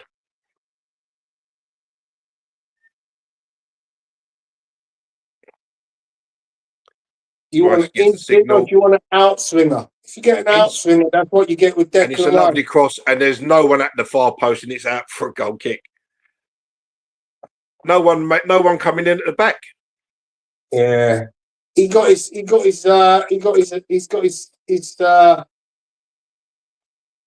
shot. His free kick was slightly wrong there. He's overhit it because clearly everybody was running towards the middle of the box. There's a breaking play here for an injury. At which point I'm going to take a break for a little comfort break. Be back in a sec. Oh, Trossard just a little inch too short there from flicking that on. What's wrong with him? What happened to him? So there's a Burnley player down. It's happened off the ball. I'm not too sure. Let's have a look. Oh, that's nothing, man. What the hell? So he goes towards Nkape. Nkape kind of just like brushes him off. The guy's gone down, literally claiming like he's been shot by a sniper. Miles Lewis-Skelly's telling everyone to calm down. That's a 19-year-old kid telling everyone to calm down.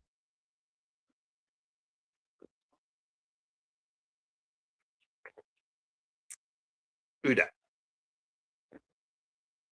Oh, that's Ben White and his girlfriend his wife in the crowd.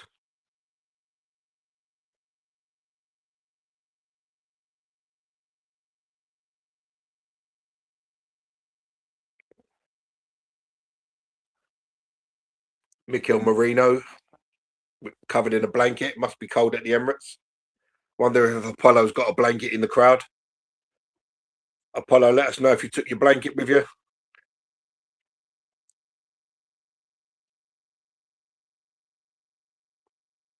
Yeah, that was good from Miles there, D.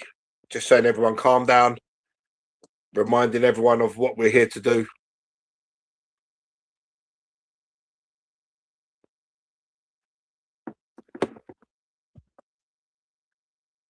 So here come Arsenal with Trossard again now. Lovely ball for Nkape breaking forward. Nkape's shorts are down. His bum's out. What the hell, man? He's butty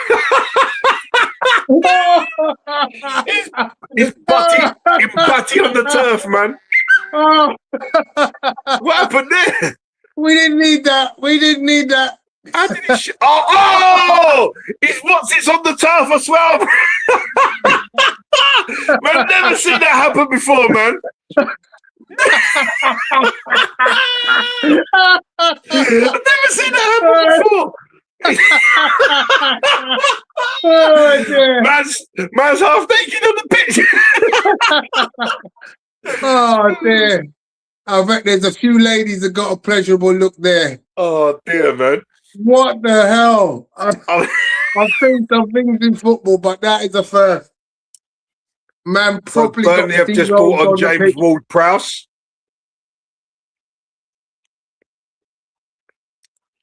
Look at Gyökeres go. Look after that ball. He's still pressing. Oh, and he's tackled the keeper. Oh, that could be a penalty.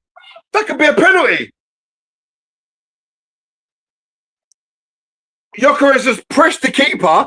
He gets there. I think he gets a touch on the ball. In which case, VAR again. Oh, that's a penalty. Gyökeres takes the ball. No, he doesn't. He doesn't get the ball. Looked like he got a touch of the ball, but he didn't. The keeper just flicks it away with his studs, and it's the trailing leg that catches Gyökeres.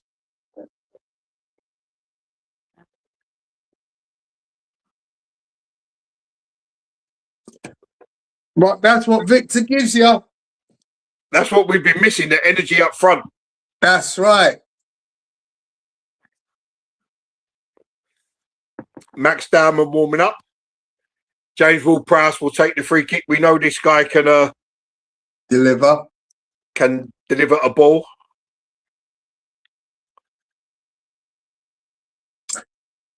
So Man City will be praying right now for Burnley to get an equaliser.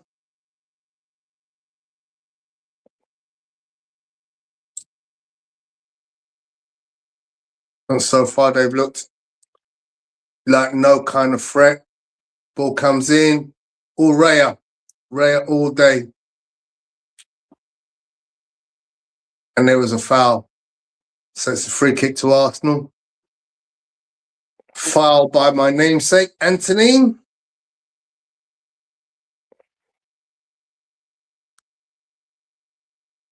Raya sends the troops up. He's going long.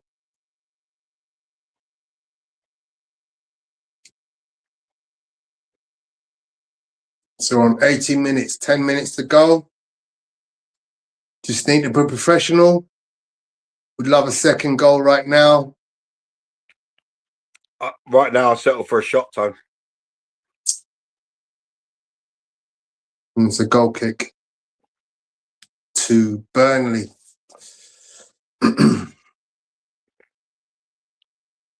Which will go long.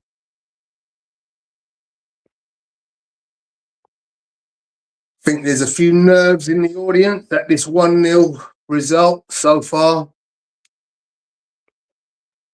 Free kick, is it?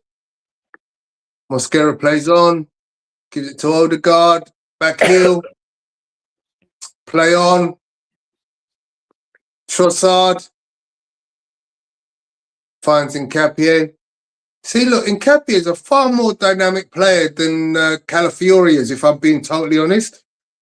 And he shows you his Nkapie's game is different from Calafiori, isn't it? He's the attacking fullback, whereas Calafiori can roam about and get in inverted positions. He's a faster player. His speed across the floor is much faster than Calafiori, which means he doesn't. Declan Rice long throw. He hasn't got a long throw. I mean, he tries it, but he throws it short to Nkapie anyway. To Lewis Skelly, to Trossard.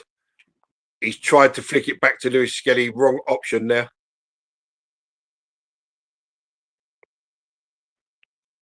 Too many flicks with Saliba, and it's all the way back to David Raya. Raya then sends it long, looking for Gabriel, and it's straight out of play.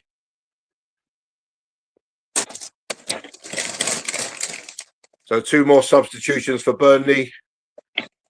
Bad clearance there by Raya.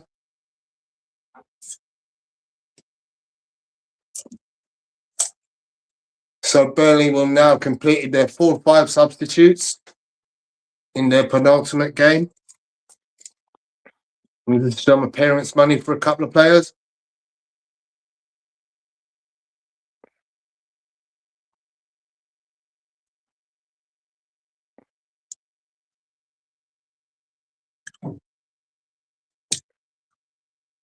No, Brun Larson has been absolutely non-existent today. I haven't even seen him touch the ball.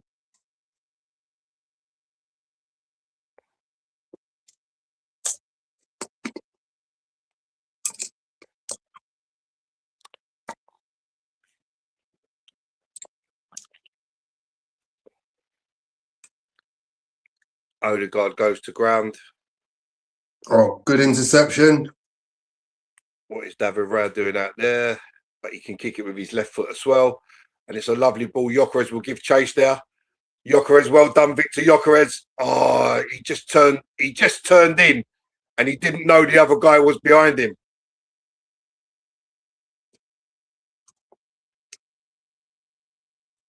Poor from Mincape.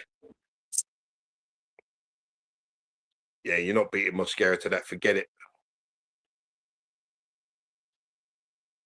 Well played, Christian Mosquera. And the ball's been kicked away again, so Arsenal can't take a quick throw. That doesn't help them. That helps us. Waste time. Go ahead. We're the ones who are in the lead.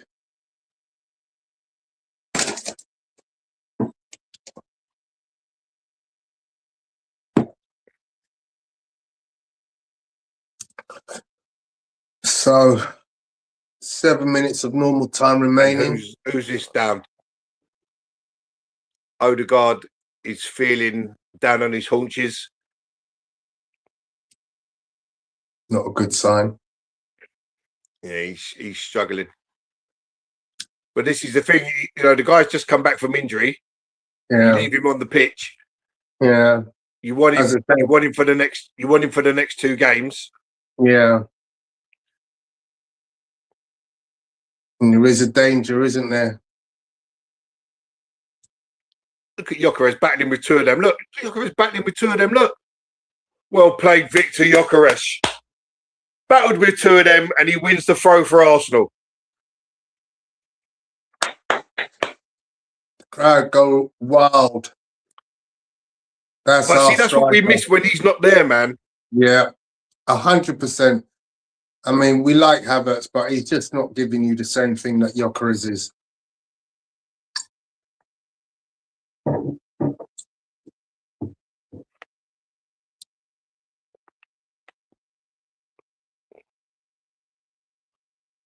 But I'm not mad at Havertz getting the majority of the minutes. And it's a bad touch from Trossard, and Burnley have the ball back.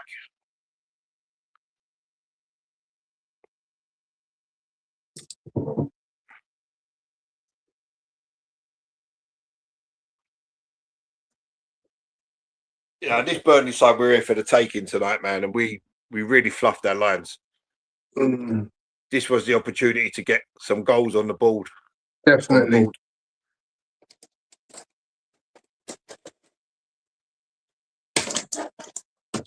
Burnley come.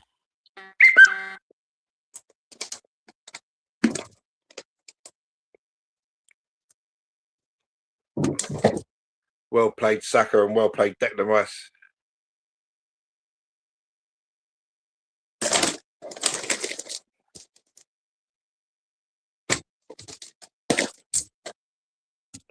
Clipped himself there, Declan Rice.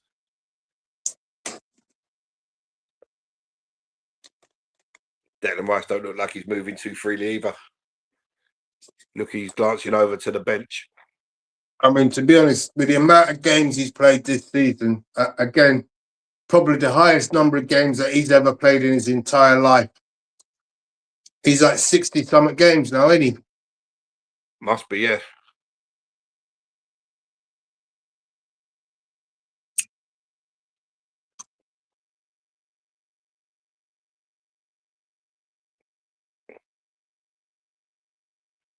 Come on, don't let him out of it. This is where you commit the silly little foul. Well done, Miles Lewis. Well done, Miles Lewis Skelly. Excellent. The ball breaks and he gets his body in between ball and attacker and wins the free kick. Free kick, yeah. Well done, Miles. Crowd are biting their nails, man. Yeah. 3 minutes to go. We just need to see this out. So Declan Rice once again will take the free kick.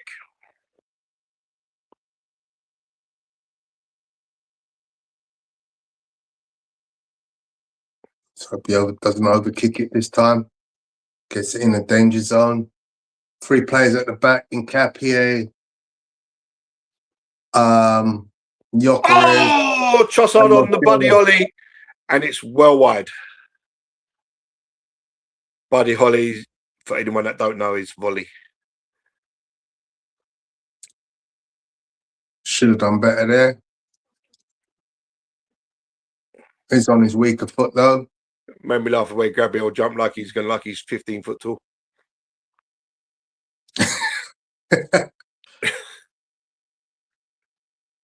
He reminded me of the Masai Mara. Well played, Declan Rice. Well played, Lewis Skelly. Turn, Victor. Well in, Dex. Victor running at him 1-on-1. Odegaard. Fluff, fluff, fluff, man, this guy. Nothing but fluff.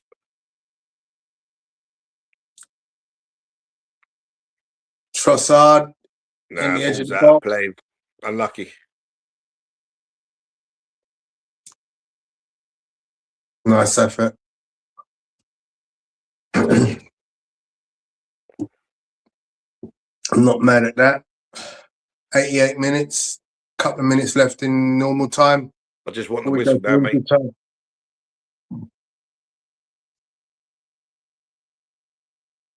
There's been no injuries, so it's all going to be on the substitutions, of which there have been 5, 6, 7, 8, 9.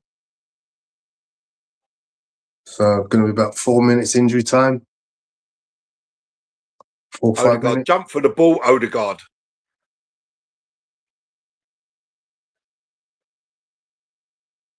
Well That's clear not his from. game, is it? And look at Gyökeres. Go on, Vic.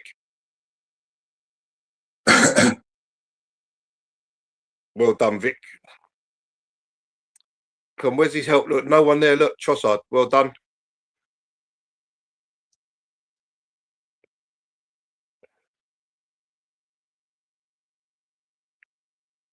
Seven minutes added on.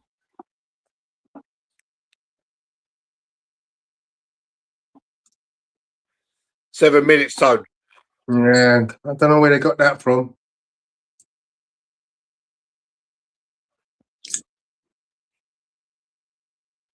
There's been no injuries, so it's all based on substitutions. There weren't 7 different substitutions in terms of. I think you had the Havertz tackle, didn't you? Right, the VAR review for that, maybe. Oh, that's a foul on Raya, man. He's blatantly been elbowed as he's trying to jump for the ball. That's dangerous. He's in the air and you've literally shoved him in the face while he's in the air.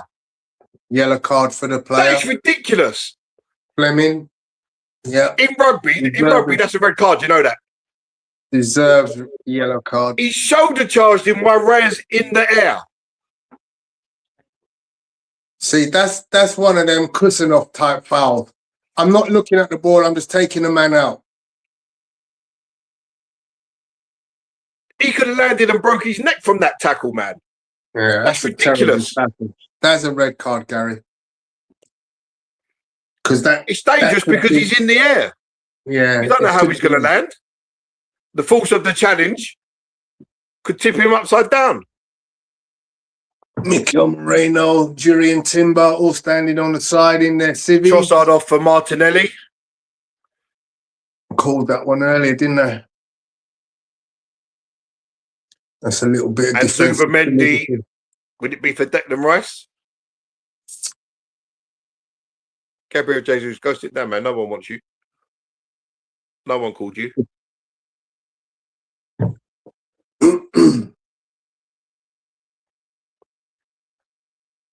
It's Trossard's night done. Zubermendi for David Raya, Tone.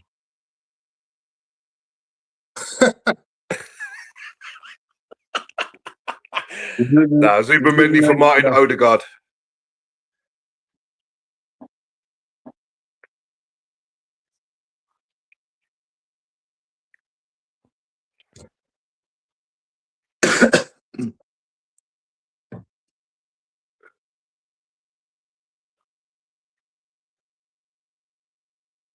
Odegaard off. Zubermendi on. So the midfield now is Lewis Skelly, Zubermendi and Rice. Up front is Martinelli, Gyökeres and Saka.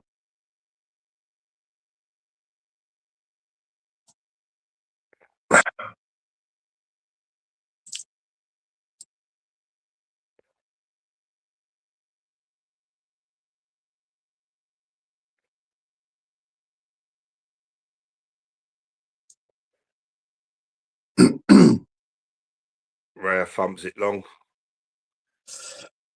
Take the throw. We take the throw.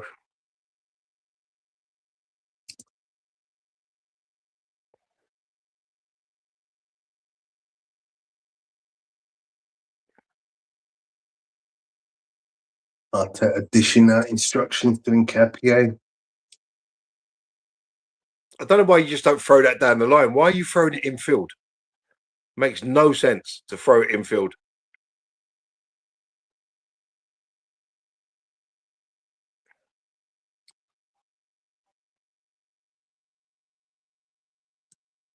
Well up, Martinelli. Oh, that's the challenge. No, it's a yellow card. It's high foot, but Saka's dipping. Saka's dipping. Yeah, that's a pretty high foot there. VAR not going to look at that now. Don't want to look at that. Nah. To be fair, it collides with his shoulder, not with his head.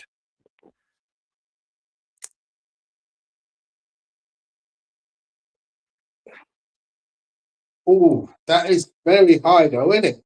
Yeah, it was just on the top, on the side of his forearm, up near the shoulder. Yeah, but if he wasn't jumping, he would have kicked him in his head. Declan Rice, player of the match, 96 touches, successful passes, first in everything, possession one, line breaking passes, and progressive passes. First in every single category.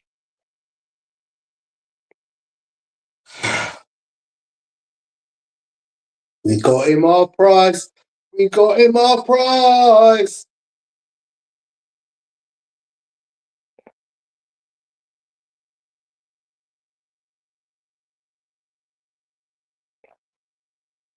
Break it to Burnley. That's 5 of the 7 completed. 2 minutes left. Keeper's going to go long. Good header from Zubimendi. Go on, Martinelli. You're through, Martinelli. You're through, Martinelli. Oh, my God. That's Sunday League, Martinelli. Sunday League, bruh. Walker couldn't keep up with him. And then he lost all train of thought on the ball. And then all of a sudden, the next touch kicked it out of play. He never had it under control. He didn't know what he was doing.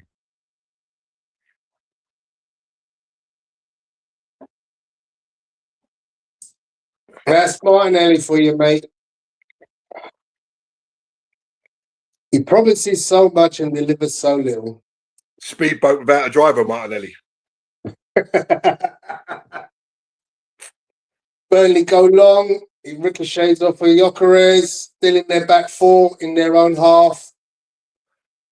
They need to get it forward really quickly. There's literally 50 seconds left in the game. They can't be playing about with it here. It's got to go long. They're going to run out of time.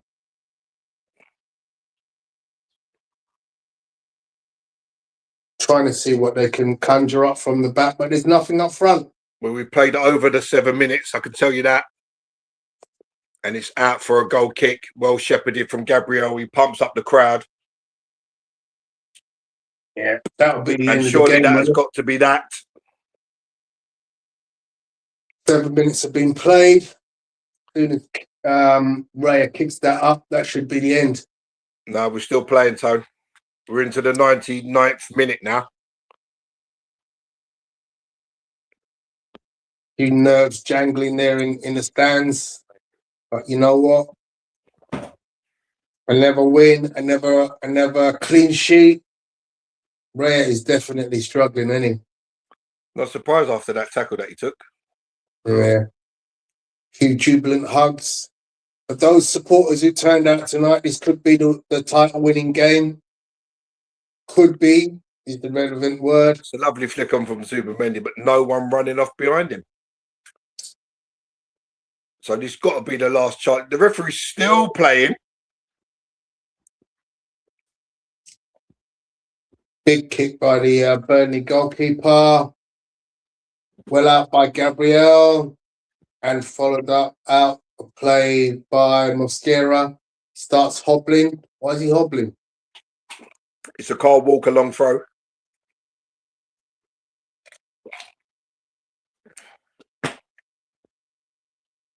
Lovely header, Saliba. And Saliba smashes it clear and Yoks after it. And well run, Victor Gyökeres. Brilliant from Victor Gyökeres. And still we're playing, Tone. Still we're playing. We're approaching the 100th minute. Arteta is saying it's all over, but the referee doesn't want to blow his bloody whistle. Where is he getting this extra time? We're approaching the 100th minute, I can tell you. Just throw it down the line. Yes! Game done! Arteta is absolutely Game's finished. What's going on.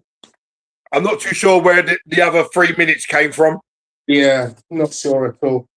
Maminakir. Looks like they were trying to give Burnley every possible chance to get an equaliser. But alas, the Arsenal defensive wall was too strong.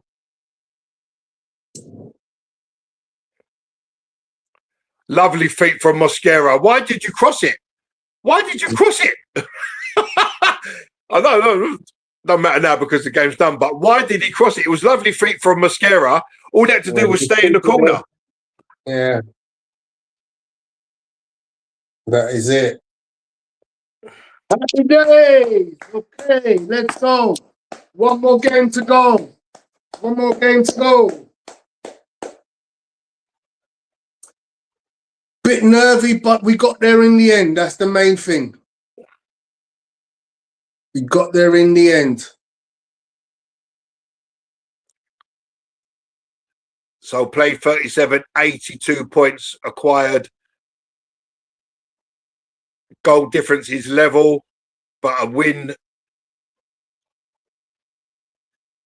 next week or this Sunday, isn't it?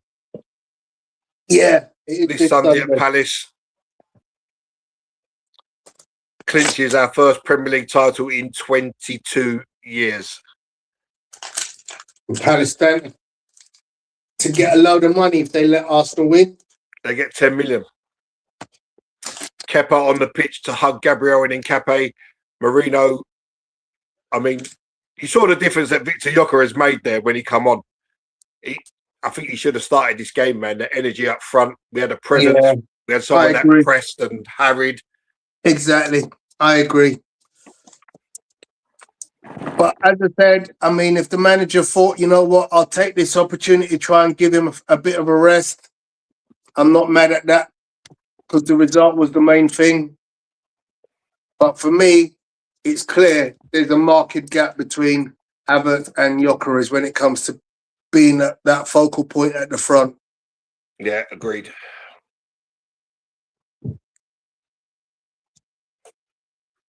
D saying over to you 115 plus charges.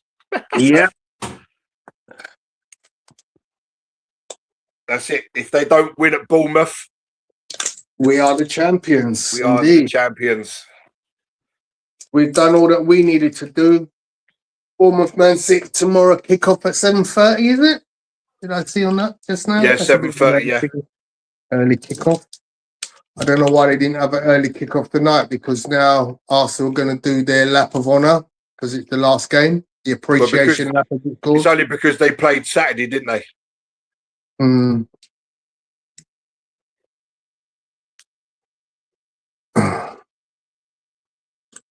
Well, Martinelli looks good in the Burnley shirt. Maybe we should sell him to Burnley. They couldn't afford him, mate. You wear the claret and blue really well. Yeah, West Ham calling, yeah? Cranky's at the back. Oh.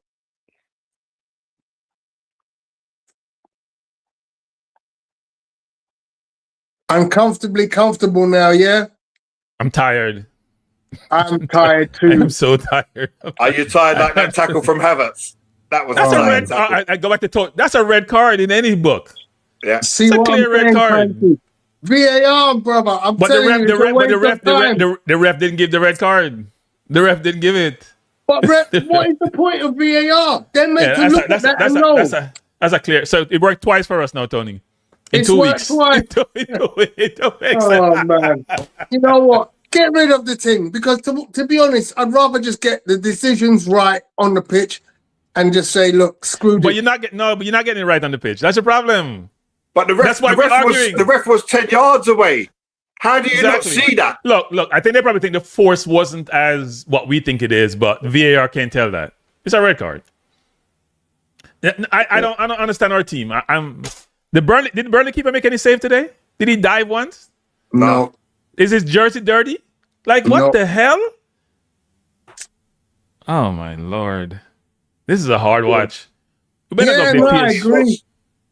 This is going to be one of them leagues that people will just go, oh, man, that was a season we want to forget, you know what I mean, as soon as possible.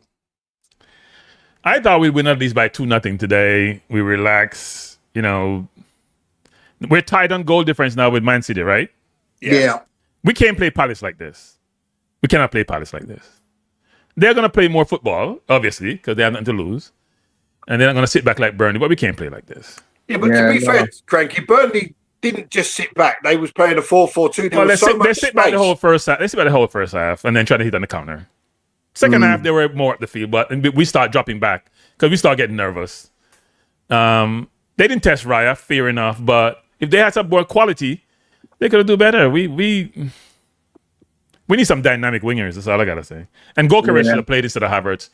I'm sorry, Gokeres come and put himself around. He's battering people, running to people. We need that. You need that energy for sure. Yeah, you need that energy. Havertz is a shadow of his old self. You know, and I feel good for him because he scored a goal, and that kind of justifies his inclusion. But let's be honest, based on his performance, no, he's not an Arsenal player. Here's the problem. Here's the problem, Tony. The Havertz, Saka, Odegaard combination on the right. We play 2 yards, 1 yard, 2 yard. We go now run a circle. We go nowhere. Nothing dynamic. Saka is not pull it on the wing and put the ball in the box. Somebody go at it. No, I mean the only cross he's made basically is the one that scored, because the other one he crosses across to the left foot. He went to his right foot that the keeper misjudged. Apart from that, Saka shouldn't have lasted the entire game. He had as AFT say nowadays since they're corporate, he had a quiet game. I think what we're seeing from Saka is the player that's had so many injuries. He's never really got up to his rhythm, and he's not making the correct decisions on field due to that. Yeah, he was non-existent today. Has got to manage players better, because clearly Havertz was 10 minutes too long in that game. Exactly. I could have gotten a red card, Tony. Yeah, it was 10 minutes too long. Yeah. Well, once it went to VAR, I was thought for certain it was going to be it had to be. Going to be a red card. It had to be a red card. I don't see how the commentators were saying it's red card, and I agree with them. It's a red card. It's a red card.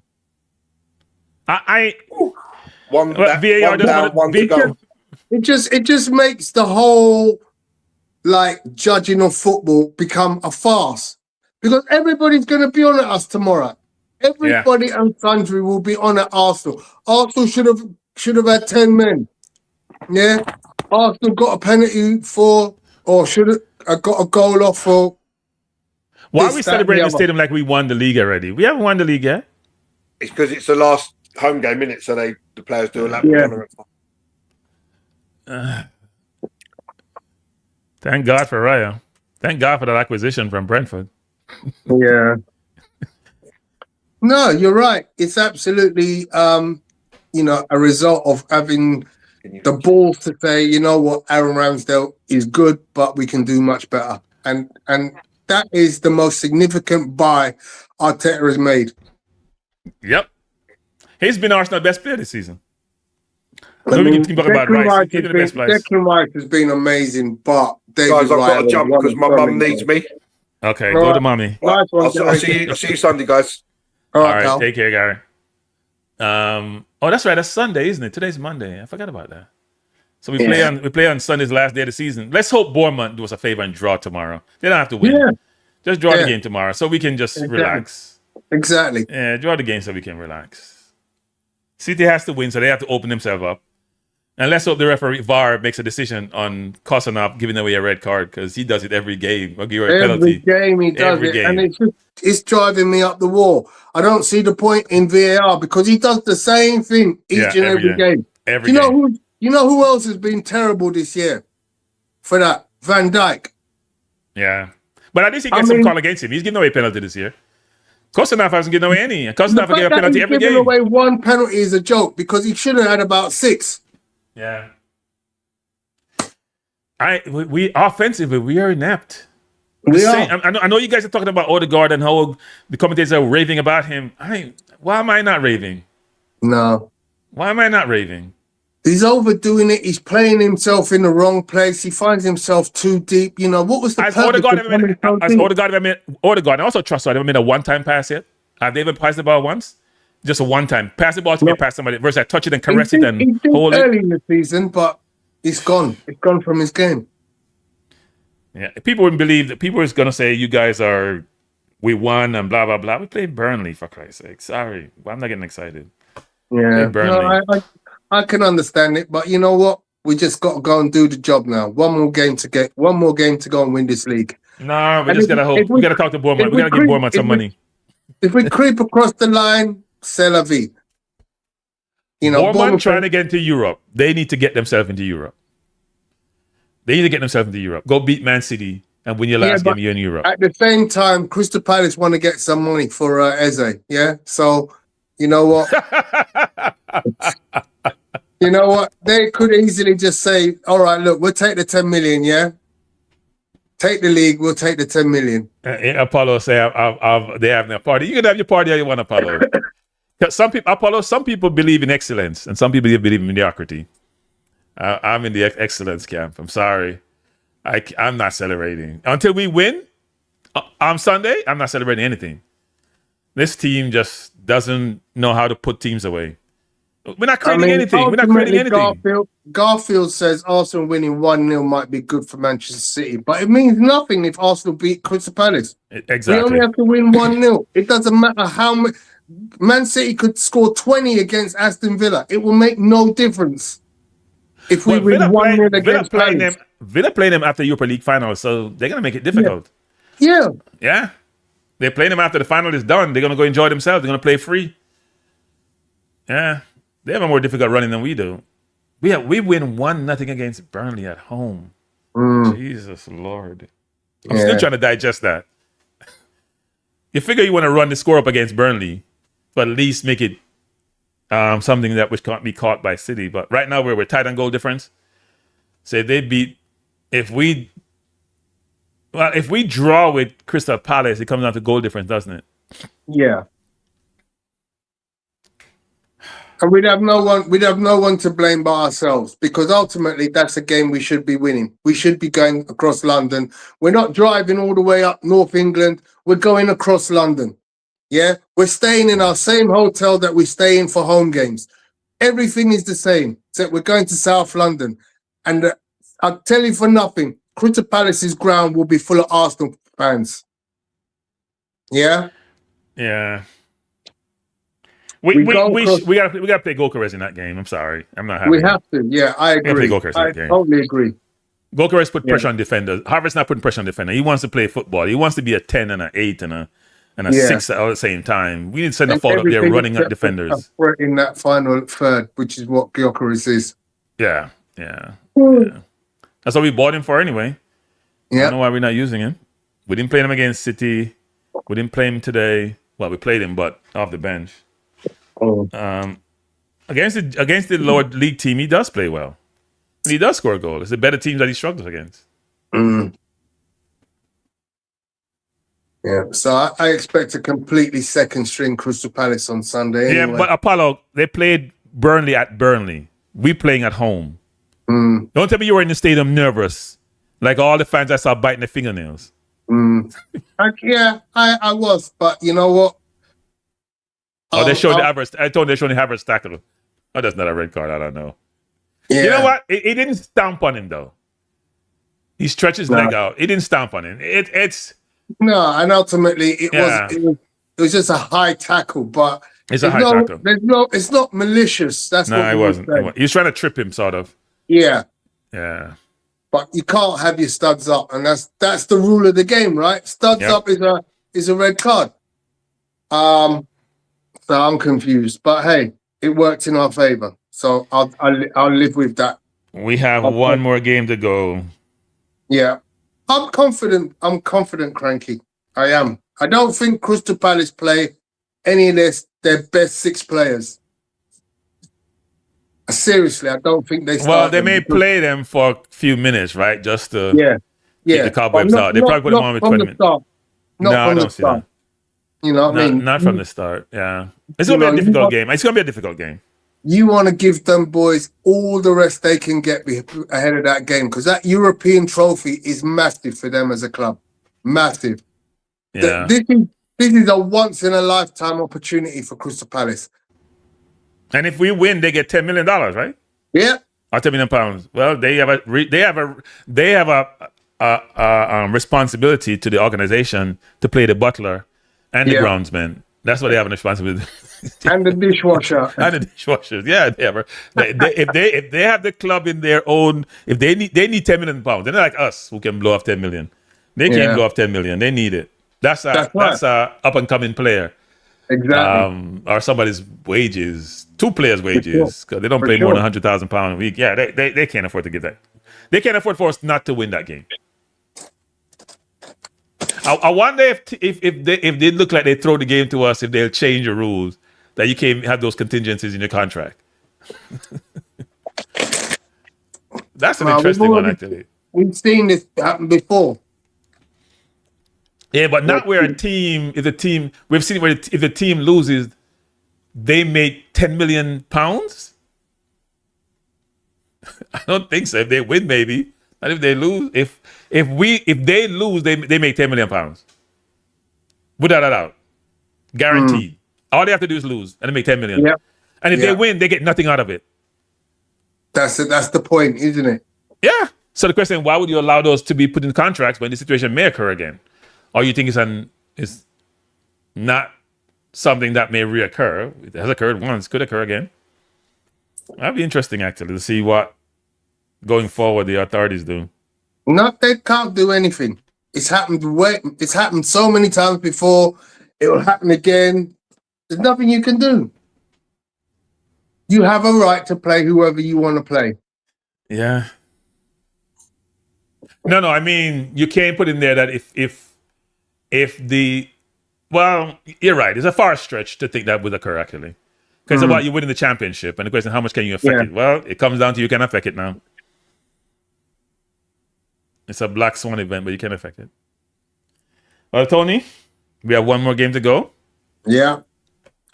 Maybe not. I might be at the game, so you may not see me on the weekend. In which case, you may not be hearing from me till the week following, where I will be in Hungary for the Champions League final. You got a ticket yet? Yeah. Nice. Very nice. Good seats? Yeah. Are you in the PSG section? PSG section? I'm in the nosebleeds, but you know what? I'd rather still be there. Right. Okay. Well, we can't play like this against PSG. No. We get run off the pitch. Literally, I mean, the thing is, I think this could be a replica of the Cup Winners' Cup final, where you got the talent on one team and the solid base on the other. This would be a dirty 1-0 takeaway. You know, Arsenal. We could shut the shop on PSG. I think we play PSG. We gotta play Martinelli. I think the way they attack us, we need some speed up front. They're gonna commit players. They're gonna have Hakimi and Mendes run over the place, playing inverted. They out of position a lot of times. And the thing that Martinelli offers you is that defensive work going both ways. We're gonna need all the help against those wingers. You're gonna need that. You know, he's probably gonna play Trossard, but he should play Martinelli instead of Trossard. He should play Martinelli. Yeah, absolutely. All right, team. I'll leave you. Have a wonderful. Thanks a lot for joining us. Yep. And you too. Oh, I was going to ask you. Zoran Mamdani, what's your thoughts? He's a big Arsenal fan. He doesn't like rich people, which is good because I'm not rich. Or he put them under pressure. He doesn't care what they say. He has this new tax he's giving, the new tax that he's formulated whereby for people who have a second property in the city and it's worth more than 5 million, they're getting taxed. We're supposed to raise 100 million. You know how much people have that in New York, which is amazing? Property worth more than $5 million. So the hundreds of millions you're going to make from that, and people are complaining. And we don't really care if you complain on that. That's your problem. So are the people in New York generally quite happy about that situation? The people who are not rich, yes. Yeah, okay. So if you're very, very wealthy, if you're ultra wealthy, you're not happy. So and you're actually at Palm Beach, you're in Palm Beach or Miami. That's where you're going. And with the Knicks balling out, New York is a happy city at the moment. Oh man, the Knicks are balling out. We play Cleveland tomorrow, but we've been not only are we're not winning like Arsenal. Okay, we're not here just the second game against the third game against Atlanta when we lost by 1 point. People were very upset, but after that, by second half we just like drinking and relaxing because the game is over. Start a second half game, we were leading by 50 points in one game at halftime. I mean, you would think it's a different type of game, but no, we're gonna play Cleveland. Let's see how it goes. But it's a happy time in New York, actually. It's a happy time. So we're looking forward to also football coming up because the Giants now have a coach finally. So we'll see how that works out. Indeed. Yeah. All right, sir. Enjoy. Take care. Thanks again. Peace out. Ladies and gentlemen, it's been a pleasure. One game to go. Crystal Palace away this Sunday. So I should be at the game. If I'm not, you'll see me on here.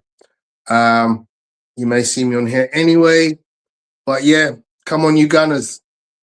Thanks a lot for joining us. Hit that like button and subscribe if you haven't done so.